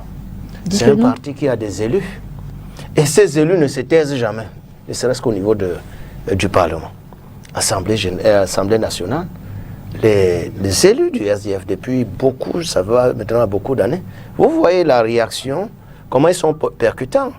Même quand on ne veut pas inscrire un point à l'ordre du jour, on essaie d'imposer cela avant que la majorité RDPC ne mette de côté. Donc parler de somnolence, je dis non, c'est hors sujet. Et alors par rapport à ces régionales, le SDF n'y va pas. Parce que même les régionales, ça va à quoi? C'est d'après le système, la concrétisation de la décentralisation. Or, le SDF n'est pas tellement avec la décentralisation. L'option, le point final du SDF, c'est le fédéralisme. Donc, vous voyez quand, entre autres points, comme j'ai énuméré certains, je ne veux plus revenir dessus, quand nous ne voyons pas le point final qu'on attend, à savoir le fédéralisme, et avoir tout ce qui se joue sur le terrain, nous y allons pourquoi? À 2 États ou 10 États? Autant d'États qu'on peut décider le moment venu. Même si c'était à un certain moment à 4 États ou à 10 États, certains en face ne veulent même pas entendre parler de cela, parce qu'ils ont besoin de pouvoirs très concentrés à Yaoundé. Or, le fédéralisme viendra, c'est la finalité pour que les gens puissent bien se développer dans les États fédérés. Donc c'est autant de choses, voilà pourquoi, entre autres, dire que le SDF somnole, non. Le SDF suit sa philosophie. Et c'est pourquoi même par rapport aux manifestations et tout ce que vous dites on doit nous inviter. On n'a pas dit, on a dit on est là, on a pris note, on a pris acte. On ne doit pas imposer un point de vue au SDF. Le SDF est un parti libre, libéral, un parti du peuple. Quand on dit chez nous, power to the people, c'est le peuple qui décide. Donc on n'a pas allé faire certains pactes avec certains partis sans avoir la volonté de base, la volonté du peuple, le peuple qui s'exprime, le peuple qui nous envoie. Donc le SDF respecte le peuple. Le SDF, dans sa logique, veut aller jusqu'au fédéralisme. La décentralisation, c'est comme si on décrétait une certaine situation. Ce n'est pas une finalité en tant que telle, parce que voyez-vous, tout ce qui se passe, c'est tel qu'avec un décret, on peut... même quand il y aura ces élections régionales, vous voyez déjà les conflits entre les maires, les élus locaux qui ont des problèmes déjà avec les sous-préfets. Mon frère, ça...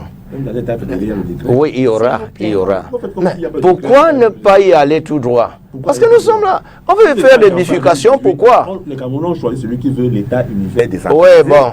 Les Camerounais ont choisi. Oui, voilà pourquoi je vous disais. Les Camerounais ont choisi. Merci Charles. Certains Camerounais ont choisi. Merci. Bon, certains Camerounais ont choisi. C'est vrai que. S'il vous plaît. 71%, je vous concède cela. Non, mais c'est ça. Il faudra aller jusqu'au fédéralisme. Voilà ce que le SDF veut. Le SDF Pourquoi ne pas aller par voie de référendum et tout consort? Pourquoi pas? Merci. Nous sortons de ce sujet. Merci à vous. On marque une pause et on revient juste derrière. Vous allez tuer le pays.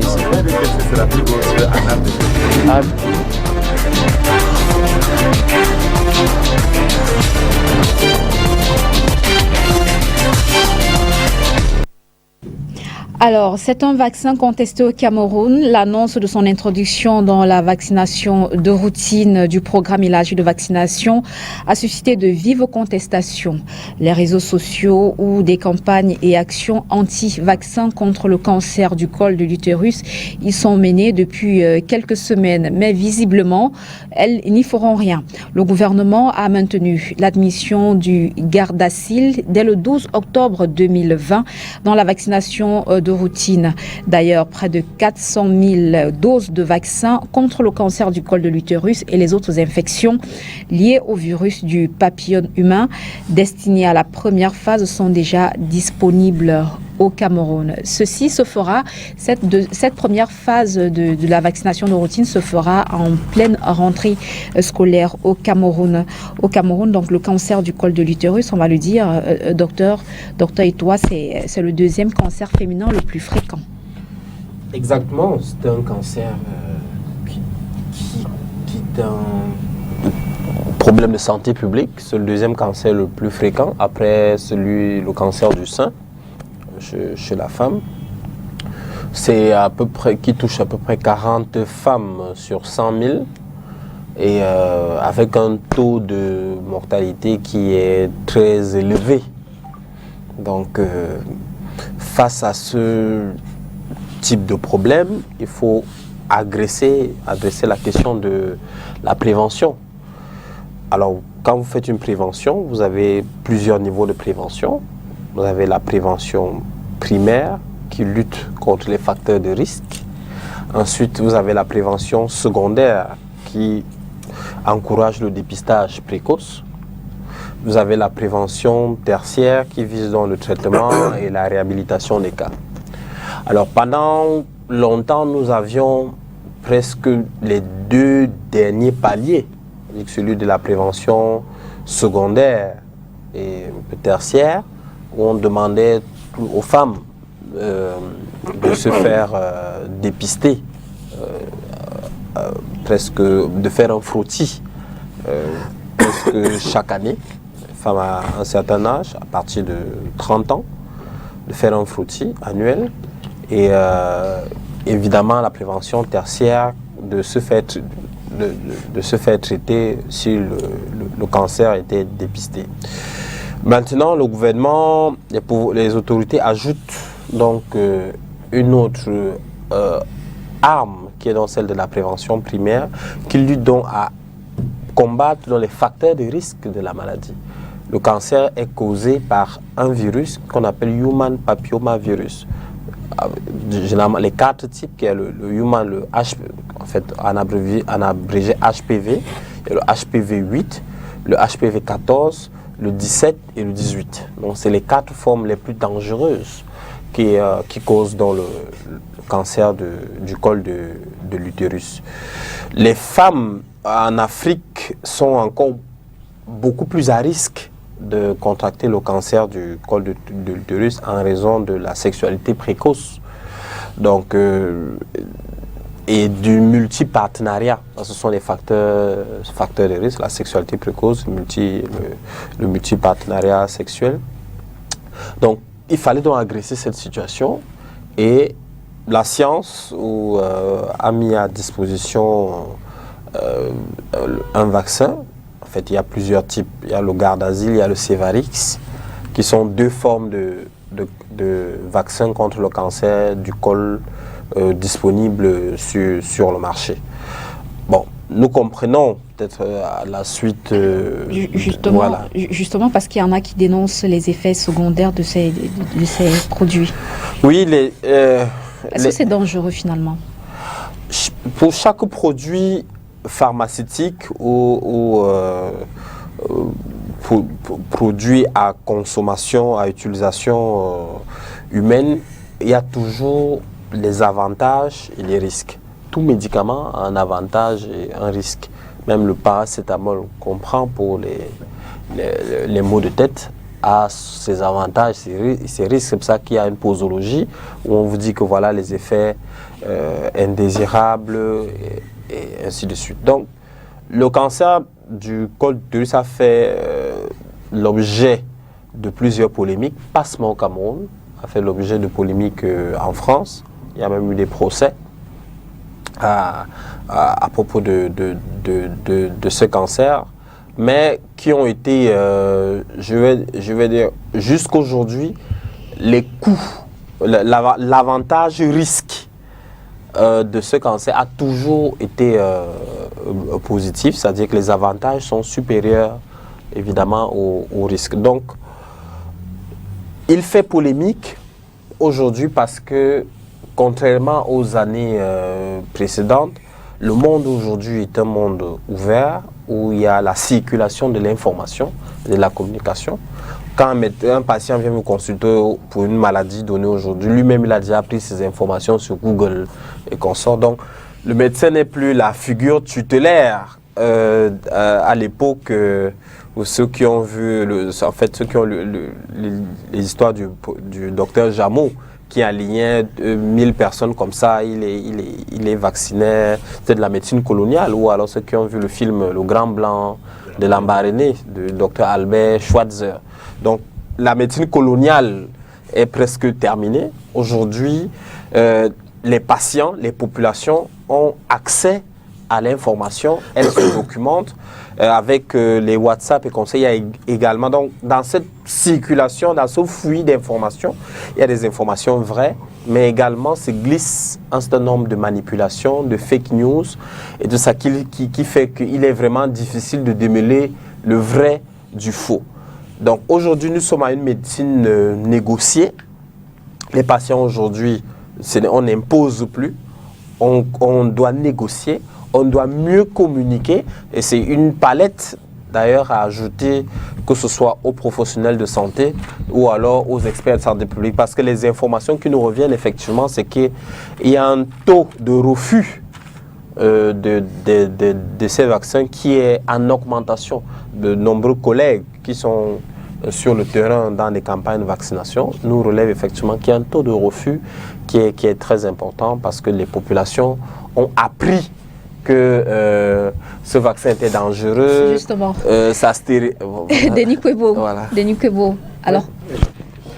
Je voulais réagir pour dire oui, que contrairement à ce qu'il dit, la médecine coloniale est plus présente aujourd'hui au Cameroun qu'il y a de cela 40 ans. Et on peut expliquer, je peux démontrer par A plus B, et j'aimerais le faire, tous les comprimés docteurs que vous administrez à nos malades, vous n'en savez pratiquement rien en dehors de ce qu'on a dit, vous a dit à l'école, vous ne savez pas où ça se fabrique, vous ne savez pas qui les fabrique, vous ne savez pas qui fait entrer ces médicaments au Cameroun, vous ne savez pas pourquoi ces médicaments viennent ici. Vous avez vu la pandémie du Covid-19 qui est en cours. Toute notre riposte est calquée sur un modèle colonial. Cette riposte n'était pas nationale, ce n'était pas une riposte souveraine. On a eu à confiner des populations parce qu'on a appris qu'on a confiné les populations chez les Blancs, là où on n'avait pas besoin de les confiner. On a tué l'économie nationale parce qu'on a appris qu'ailleurs, les gens mouraient. Vous avez donné un chiffre. 40 pour 100 000. Ça fait 4 pour 10 000. Ça fait, 0,4 pour 1000. 0,04. Non, ça c'est votre proportion en santé publique. S'il vous plaît, docteur, s'il vous plaît, docteur. C'est un chiffre, c'est un journaliste qui parle de science comme vous. Non. Vous avez dit, je suis en train... Non. Docteur, s'il vous plaît, laissez-le aller au bout. À moins que vous n'ayez menti vous-même. Vous avez dit 40 pour 100 000. En santé publique, docteur, s'il vous plaît. Non, je vais préciser. S'il vous plaît, patientez. Je vais vous donner la parole. Non, docteur, non, je vais vous donner la parole. Je vais vous donner la parole. Docteur, je vais vous retirer. Le choléra, par exemple. Ne me faites pas perdre mon fils. Nous sommes comme sur une télévision. Ne me faites pas perdre mon fils. Nous sommes sur une télévision citoyenne et là, c'est là où vous avez la malchance. Parce qu'il y a des gens qui sont des hommes de science qui nous suivent au-delà du Cameroun. Et c'est ma crédibilité d'hommes de science et aussi d'intellectuels qui est mise à l'épreuve parce que on nous suit nous deux. Et ce qui se dit au Cameroun ne doit pas être différent. Vous avez dit tout à l'heure que n'importe qui peut aller sur la toile et prendre des informations. Je prends des chiffres et je suis un monsieur qui travaille sur les chiffres. Vous avez dit 40 pour 100 000. Et vous refusez que ça donne 4 pour 10 000. Ça veut dire que vous n'êtes pas honnête. Non, qui est profane, docteur? C'est une interprétation, c'est pas une interprétation de santé publique. L'interprétation de santé publique, vous allez la faire dans votre cabinet. Non, je n'ai pas dit que ce n'est pas élevé, docteur. Non. Je n'ai jamais dit que ce n'est pas. Je n'ai pas fini. Vous refusez parce que peut-être vous êtes en mission. Dans une communauté. La vérité. Non. Laissez que un seul cas de choléra. Vous ne pouvez pas argumenter quand je n'ai pas exprimé mon idée. Vous avez un seul cas. Donc, ce n'est pas. Je n'ai pas dit que laissez-le aller au bout de sa pensée. Et c'est justement ce type de mission qu'on assigne aux médecins qui montrent que personne ne croit à ce que vous dites. Non, non. Vous donnez un chiffre, vous dites qu'il y a 40 pour 100 000. Dès que j'ouvre la bouche, vous intervenez. S'il vous plaît, non. Je n'ai pas interprété, je n'ai pas encore parlé. Je n'ai pas encore interprété. Laissez que j'interprète d'abord. Mais vous contestez quoi? Vous contestez quoi chez moi? L'interprétation de la Quelle interprétation? Je n'ai pas encore parlé. Non. Mais vous ne laissez pas aller au bout de sa pensée, vous contestez. Laissez-le s'exprimer tout de même. Vous avez une mission de travestir la vérité. Non. Je vous le dis. Et là, vous ne pouvez pas. Mais laissez donc que je parle. Si vous voulez que je parle, vous laissez que je parle. Tout à l'heure, je vous ai suivi. Laissez-le terminer ses propos. Vous n'avez pas. Docteur, je n'ai pas. La dernière fois, je vous l'ai dit. Il est arrivé quand je n'avais pas votre âge, que je sens malade chez moi. Donc, il faut permettre que je parle de ça. Et j'en sais quelque chose. Donc, laissez que je parle. Je peux prendre les chiffres, je vous ai compris. On peut prendre les chiffres pour savoir quelles sont les pathologies qui sont les plus dangereuses pour notre population. Et vous savez que la vaccination est d'adhésion libre. Et ce que je dis, c'est pour vous aider et c'est pour aider cette campagne-là. Parce que je sais sur quoi est-ce que les gens s'opposent à la campagne. Je n'étais pas en train de dire qu'on ne doit pas vacciner les gens parce que c'est 40. J'expliquais quelque chose. Vous permettez que j'explique. Je dis donc que on peut, et ça c'est pour la part de communication au départ. Pourquoi les gens sont si réfractaires au vaccin? Dès qu'on dit vaccin, c'est parce qu'il y a toute une idée qui circule à travers le monde aujourd'hui sur les vaccins. Et il ne faut pas y aller comme vous allez là. Si vous allez là, vous allez voir que tout le monde vous fuit. Tout le monde va chez le marabout aujourd'hui se faire soigner parce qu'on a peur. Il n'y a pas d'information qui circule suffisamment. Et le médecin... Et il y a de la désinformation aussi. Oui, parce que le médecin a une posture coloniale. Non. Le jour où le médecin va avoir de la pédagogie au-delà de sa science, vis-à-vis du public, il y aura une adhésion. Non. Donc, oui, je viens. Vous ne pouvez pas aller...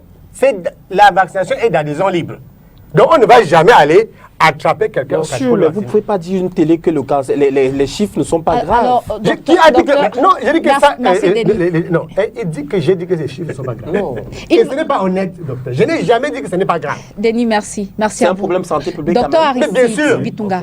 Docteur Aristide, alors, il n'y a pas que Denis Kwebo qui ne soit pas... Et ma femme ne peut pas se faire vacciner pour ça. Voilà. Ni personne. Beaucoup de Camerounais. Par contre, les autres peuvent le faire s'ils le souhaitent. Justement. Vous partagez cet avis de Denis Kwebo, docteur Aristide Bitunga? Moi, docteur et toi et moi, nous partageons en commun une même école de formation à Anvers. Oui. Lui, l'épidémiologiste, moi, j'ai fait santé communautaire. Et du coup, c'est souvent ça la difficulté, c'est-à-dire que dans la gestion d'une donnée, qu'il faut-il le rappeler, je vous dis, les 40 pour 100 000 qu'il dit là, c'est extrêmement grave. Et ça, il n'a pas suffisamment relevé. Le Cameroun fait partie du top 5 avec le taux de prévalence le plus élevé de ce cancer du col de l'utérus. Je dis bien au niveau mondial, nous sommes dans le top 5. Ça, c'est important qu'on le sache. Et la deuxième chose qu'il faut dire, ce qu'il a appelé HPV, le papillomavirus humain là, c'est un virus que 80% de personnes, au moins une fois dans leur vie, ont été exposées ou seront exposées. Mais le cancer survient maintenant lorsque, à répétition, vous faites face à cette infection et qui généralement survient après 10 ou 15 ans. C'est pour ça qu'aujourd'hui au Cameroun, les femmes chez qui on dépiste ce cancer-là, elles ont autour de 35 ans, 40, 45 ans. C'est-à-dire que vous allez aller fouiller dans les 20, c'est-à-dire que c'est autour de 20 ans qu'elle a été exposée à ce virus-là et qui fait que 15 ans après ou 20 ans après, elle est diagnostiquée positive. Ça, c'est important qu'on le dise. Et comme il l'a dit, un des facteurs de risque, c'est le rapport sexuel. C'est le rapport sexuel. Deuxième chose, il a également dit multipartenariat. Et troisième chose, le tabac. Parce que les études démontrent que lorsque vous êtes exposé à ce virus, qui en principe est un virus qui se soigne, mais lorsque vous êtes exposé par exemple au tabac, vous engagez dans le cycle de résistance de ce virus-là qui peut déboucher sur le papillomavirus. Et ce qui ne vous a pas dit, c'est qu'aujourd'hui la polémique porte sur la jeune fille, mais d'ici 5 ans ou 10 ans, même les jeunes garçons seront également soumis à ce vaccin. Moi, j'en parle avec autorité parce que c'est nous qui avons écrit la note de défense stratégique qui a débouché à l'époque du ministre Mafouda parce que le ministre actuel, lui, il ne vient que trouver un dossier qui était posé sur sa table. Parce qu'à l'époque où l'OMS se met à donner la sonnette d'alarme que ça ne va pas, il fallait bien qu'on puisse se prononcer. Et pourquoi on va donc à l'âge de 9 ans? Parce qu'il faut le dire. En France, eux, ils ont pris 11 ans, 15 ans, qui était la tranche concernée par le vaccin. Sauf que nous avons des données factuelles qui sont soit celles des enquêtes mixtes ou des enquêtes de santé qui démontrent que nous avons une précocité au rapport sexuel qui fait qu'aujourd'hui, vous avez des jeunes de la tranche 9 ans, 15 ans qui vous disent avoir eu au moins un rapport sexuel. Et le challenge aujourd'hui dans la prévention, c'est qu'on puisse vous vacciner avant le premier rapport sexuel. Ça, c'est des choses qu'il faut expliquer aux parents que nous sommes pour qu'ils comprennent. Alors, s'il vous plaît, docteur, écoutez, je suis avec vous. Alors, après avoir introduit merci, Denis, s'il vous plaît, après avoir introduit le dit vaccin dans son programme de vaccination en 2010, le Japon, 3 ans plus tard, a dû le retirer à cause des effets secondaires qui n'étaient pas très rassurants. Ils ne veulent pas aborder ça. Mais je vous explique. Si un grand pays comme le Japon retire le vaccin, alors, les problèmes de santé publique ne sont pas comme des habits. C'est-à-dire que puisque l'habit est mal façonné au Japon, forcément, et ça revient en cause avec la décolonisation dont docteur Denis parle. Parce que quoi, madame, entendons-nous. Docteur, s'il vous plaît. Entendons-nous. Oui. L'histoire épidémiologique du Cameroun n'a rien à voir avec l'histoire épidémiologique du Japon. C'est-à-dire que les expériences... Sauf que c'est le vaccin. Non, allons-y. Sauf que, par exemple, il a pris le cas du docteur Jameau. C'est-à-dire des expériences où on se retrouvait avec la même seringue à injecter 400 000 Camerounais et ils n'ont pas connu ces choses-là. Et donc, nous avons donc dans nos gènes des prédispositions à développer un type de maladie que parfois là où ces vaccins sortent. Ça, c'est important à le dire. Deuxième chose, il faut rappeler que dans les interventions de santé publique, ce qui est l'avantage important, c'est l'impact de l'intervention sur la masse. C'est-à-dire qu'on va regarder, on se dit, qu'est-ce qu'on gagne ou qu'est-ce qu'on perd? Et si on se rend compte que le gain est plus important que la perte, parce qu'allez quand même reconnaître que c'est des vaccins qui n'arrivent pas et qui nous tombent sur la tête. Il y a des études en amont qui sont faites et qui arrivent. Il vous a dit, par exemple, aujourd'hui, on a 3 vaccins. Mais si on en est arrivé à retenir celui qui est en train d'entrer dans le programme élargi de vaccination aujourd'hui, c'est parce qu'il y a eu des études, il y a eu un certain nombre de travaux qui ont été menés et qui ont permis de se rendre compte que pour le cas qui nous concerne, c'est tel vaccin qu'il faut privilégier. Un vaccin qui contient quand même un vaccin qui contient quand même de l'aluminium. Mais on a vu certains vaccins contenant de l'aluminium qui ont attaqué le cerveau. Alors, maître, avec vous, quel est votre point de vue par rapport à ce vaccin? Est-ce que vous êtes rassuré? Ça vous rassure finalement dans la lutte contre le cancer du col de l'utérus au Cameroun? Est-ce que vous laisserez vos enfants aller se faire vacciner? Je ne suis pas spécialiste comme les 2 docteurs sur le plateau, mais avoir les nouvelles que nous avons reçues, que ce soit même à partir du Covid et tout consort. Parce qu'Ali a fait une lecture de la Covid, on a appris beaucoup de choses. La médecine occidentale cherche à phagocyter même les pratiques médicales au niveau de l'Afrique. C'est tel que quand maintenant on parle de vaccins, on a en tête, il y a une certaine peur. Pour moi, je dis bien pour moi, pour le moment, parce que même quand j'ai entendu ça entre les spécialistes, on me dit toujours, le vaccin c'est d'abord des jeunes, c'est des maladies même qu'on injecte dans le corps humain, avant que ça se réveille plus tard. On ne peut pas bien expliquer comme les docteurs. Donc, c'est autant de choses. Avec tout ce qu'on a vu avec la Covid, on vit en Afrique, on dit, on fait un vaccin qui tourne jusqu'à aujourd'hui. Parce que les docteurs, peut-être, vont nous préciser s'il y a déjà le vaccin anti-Covid. Peut-être c'est un autre débat. C'est autant de choses que ça fait peur. L'Occident qui crée, avec Bill Gates, de l'autre côté, qui est le spécialiste pour multiplier ces choses, il attend bien faire de l'argent. L'argent sur le sang humain, comme on peut le dire. Voyez-vous, avec ces choses, la Covid aujourd'hui, ça a diminué. Et ça a diminué grâce à quoi? Grâce à certaines pratiques africaines. Mais si la pharmacopée. La pharmacopée africaine a pu faire quelque chose. Pourquoi ne pas encourager cette pharmacopée? S'associer même, vous les spécialistes de la médecine occidentale, pourquoi ne pas se retrouver? C'est vrai, ça parle de relations sexuelles précoces. Donc on gagnerait plus à sensibiliser nos enfants, à pouvoir savoir à quel âge pouvoir faire le premier rapport sexuel et tout consort. Et quand tu as dit que pour ces vaccins, quand déjà un grand pays comme le Japon peut avoir peur, pourquoi pas moi? Donc moi, pour tirer court mes conclusions, je ne suis pas spécialiste, aucun de mes enfants, aucune de mes filles ne peut aller. Même jusqu'au jour où il y aura des garçons, on dira que ça tournera aussi vers les garçons. Je m'attellerai à dire à mes enfants d'aller mollo mollo au lieu d'aller vite. Charles Zan, quelle est votre position par rapport à ce vaccin? Non, en fait, ça vous fait rire finalement? Parce que nous avons là des leaders d'opinion. Quand M. Paul Payere parle, c'est beaucoup de personnes qui l'écoutent. Et il porte la voix d'un parti politique ici. Et il a même temps un parent. Ça pose donc un problème de déficit en communication. Là où je rejoins Denis, c'est au niveau du déficit en communication. Première chose, ceux qui sont contre le vaccin ont été plus actifs que les médecins ici qui sont pour qu'on soigne nos enfants. Moi, je connais quand même l'histoire du vaccin parce que je suis un ami à Dr Mobi, avec qui je cause beaucoup de problèmes de santé. C'est depuis 1980 que le Cameroun a commencé avec les universités à Genève à mettre en place un système de protection de ces populations contre le vaccin. Il y a eu trois villes qui ont été comme des pôles d'expérience, Edea, Fumban, Bafoussam. Tout à fait. Et on a abouti au choix de ce médicament. Mais il se pose donc un problème. Un premier leader d'opinion, Jean-Marc Gross, a écrit au président de la République. Et il dit dans son que il s'appuie sur les éléments qu'il voit ailleurs et il faut vacciner 339 000 enfants de 9 ans. Il dit nos enfants.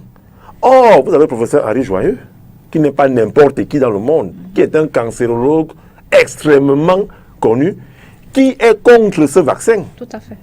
Vous avez le Japon, comme l'a dit la dame, qui en 2010 a mis en place ce vaccin pour soigner sa population et 3 ans plus tard l'a retiré. Vous avez un naturopathe de niveau international, un Camerounais, qui parle de la présence de l'aluminium dans le même vaccin et qui attaquerait le cerveau.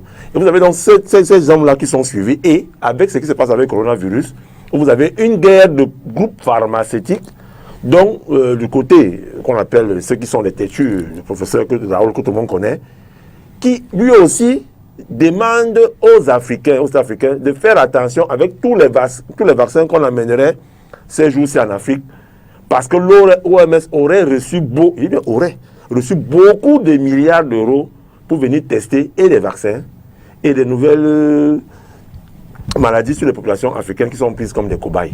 Il y a donc cela qui se passe sur le terrain. Donc les médecins au Cameroun n'ont pas pris au sérieux ces menaces de l'information contre le vaccin qui est censé nous soigner nos enfants. Aujourd'hui, en tant que les enfants, bientôt les enfants seront vaccinés. Mon premier fils a 10 ans. Le deuxième a 3 ans. Donc, ils seront dans le vaccin. Mais il faut que moi, parent, qu'il soit rassuré que ce vaccin-là n'est pas celui qu'on me fait croire là, parce que c'est un médecin comme docteur et toi qui me fait comprendre que ce vaccin est dangereux. Donc, il faudrait bien qu'il y ait une autre communication un peu plus incisive. Et en tant que parent, je n'ai pas le droit de refuser qu'un vaccin soit fait sur mes enfants, mais à partir du moment où professeur Henri Joyeux, que vous connaissez très bien, professeur Raoul, que vous connaissez très bien, et puis au finish, il se pose un problème, madame, il se pose un problème. On a l'impression que c'est un groupe pharmaceutique qui a gagné, bon, Sanofi, il faut le citer, parce que c'est son vaccin qui a été choisi. Moi, je dis la vérité, Sanofi, qui aurait été choisi face à un autre groupe pharmaceutique qui avait aussi un vaccin que lui proposait. Donc, à ce niveau-là, on se perd un peu. Il faudrait donc que le ministre de la Santé, comme j'ai suivi votre collègue du pôle régional de lutte contre les... Non, mais l'âge de vaccination. Tout à fait. Il a expliqué, je suis allé l'écouter, il a expliqué, il s'est battu, mais avec les questions qui venaient, et des imams. Quand vous avez des imams, dans une société comme celle du Cameroun, vous avez des imams qui, tous les jours, leurs prêches sont suivis par près de 10 000 personnes. Vous avez les pasteurs, les évêques, qui n'ont pas compris l'importance de ce vaccin. Eux qui sont des porteurs de messages au niveau de la communication dans nos zones, il faudrait donc qu'on revoie la manière qui a été communiquée. Moi, je pourrais conseiller, par exemple, au docteur, à vous les médecins, de rentrer vraiment dans une communication accrue pour qu'on comprenne que ce vaccin n'est pas celui qu'on croit là. Encore que ce sont vos propres collègues qui nous font comprendre. Alors, est-ce que le vaccin contre le cancer du col de l'utérus garantit justement, est-ce une protection infaillible? Oui, je voudrais, avant de répondre à cette question, dire que je vais dans le sens, évidemment, de la majorité des panélistes, que, évidemment, il y a un problème de communication. Mais je vais le nuancer en disant que le problème de communication n'est pas propre qu'au Cameroun. Dans le monde entier, il y a un éveil du mouvement conspirationniste. Vous savez bien qu'il y a des gens qui disent que le 11 septembre n'a pas existé. Vous savez qu'il y a des gens qui disent que personne n'a jamais marché sur la Lune. Vous savez bien qu'il y a les gens qui sont... l'Allemagne, qui est un pays très sérieux, il y a des mouvements de masse, des manifestations de masse qui disent que le Covid-19 n'existe pas. Vous savez, on voit tout ça à la télévision. Donc, le conspirationnisme, aujourd'hui, va à la vitesse de la lumière. Donc, ce n'est pas une spécificité du Cameroun. Peut-être que le Cameroun, évidemment... Le vaccin est clair. Et c'est le colon, Non, c'est ça. Est-ce que les parents sont... Non, je vais y arriver. Docteur, dites-nous si oui ou non ce vaccin est une protection. Docteur, dites-nous si oui ou non. S'il vous plaît, Charles-Jean. Docteur, dites-nous si oui ou non ce vaccin est une protection infaillible. On ne peut pas répondre à cette question par oui ou par non. Il faut comprendre le processus de validation des médicaments. Quand un médicament veut être initié, veut être fabriqué, va être mis sur le marché, on commence par des essais de phase 1. C'est-à-dire on teste sur des animaux, des laboratoires, ainsi de suite. Quand ce processus est validé, on passe par la phase 2, où on teste sur un groupe réduit d'êtres humains pour voir les quantités, les dosages, l'innocuité et tout. Ensuite, on passe à la phase 3, où on appelle un effet randomisé en double aveugle, où on teste sur une grande masse de population et presque dans de nombreux continents.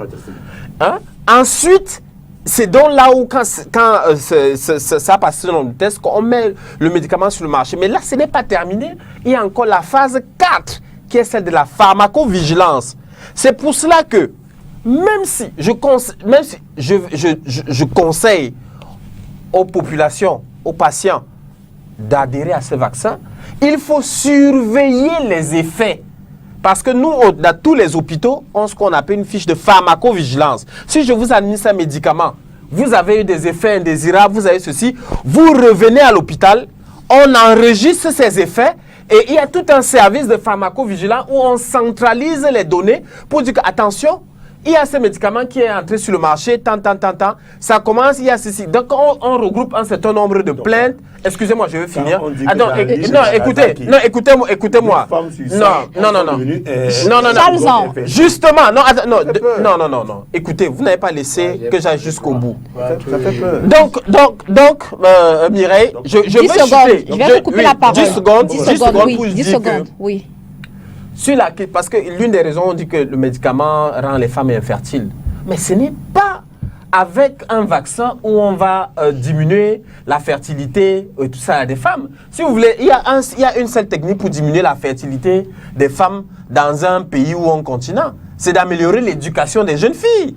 plus des femmes sont éduquées, plus la fécondité baisse. Mais sauf que vous n'avez pas avec les médicaments. Alors, on n'est plus à l'ère de la solution finale de S'il vous Hitler. plaît, dites-nous, est-ce que des dépistages précoces et des mises sous traitement au besoin ne seraient pas plus favorables à la lutte contre le cancer du col de l'utérus? Non, mais le problème, donc, il faut mettre ici en lumière, c'est le taux de fréquentation des formations sanitaires par les populations. Les Noirs ne vont pas à l'hôpital. Ou du moins, le Noir va à l'hôpital quand il se lève un matin, il ne peut plus soulever la main. Pourquoi? Je vais vous expliquer. Le Noir fonctionne, et ça, c'est l'essence sociale qui vous parle, davantage dans le magico. Pourquoi est-ce qu'il faut... Non, allons-y pour le magico, pas le magico On n'a plus spirituel. assez de temps, on va conclure Pourquoi l'émission. je vous dis ça? Le vaccin n'a d'efficacité qu'avant le premier contact sexuel. C'est-à-dire que si vous êtes déjà exposé au papillomavirus, même si on vous vaccine là, ça ne sert à rien. Est-ce que les dépistages précoces ne seraient pas favorables? C'est la prévention secondaire. Je vous dis que le dépistage précoce, là on est dans la prévention secondaire. Mais sauf que ici, qu'est-ce qu'on dit en santé publique? Prévenir vaut mieux que guérir. C'est-à-dire que si on peut, dans la limite du possible, empêcher que des personnes soient exposées à un phénomène épidémiologique, qu'on puisse y aller. Et je vais chuter. Aujourd'hui, la menace infodémique est réelle. L'OMS parle d'infodémique, c'est-à-dire que la masse d'informations qui arrive... L'OMS n'est plus crédible. Non, allons-y, non. Non, je ne parle pas de l'OMS en tant qu'institution de santé publique, je parle de l'OMS en tant que quand même garant de la santé.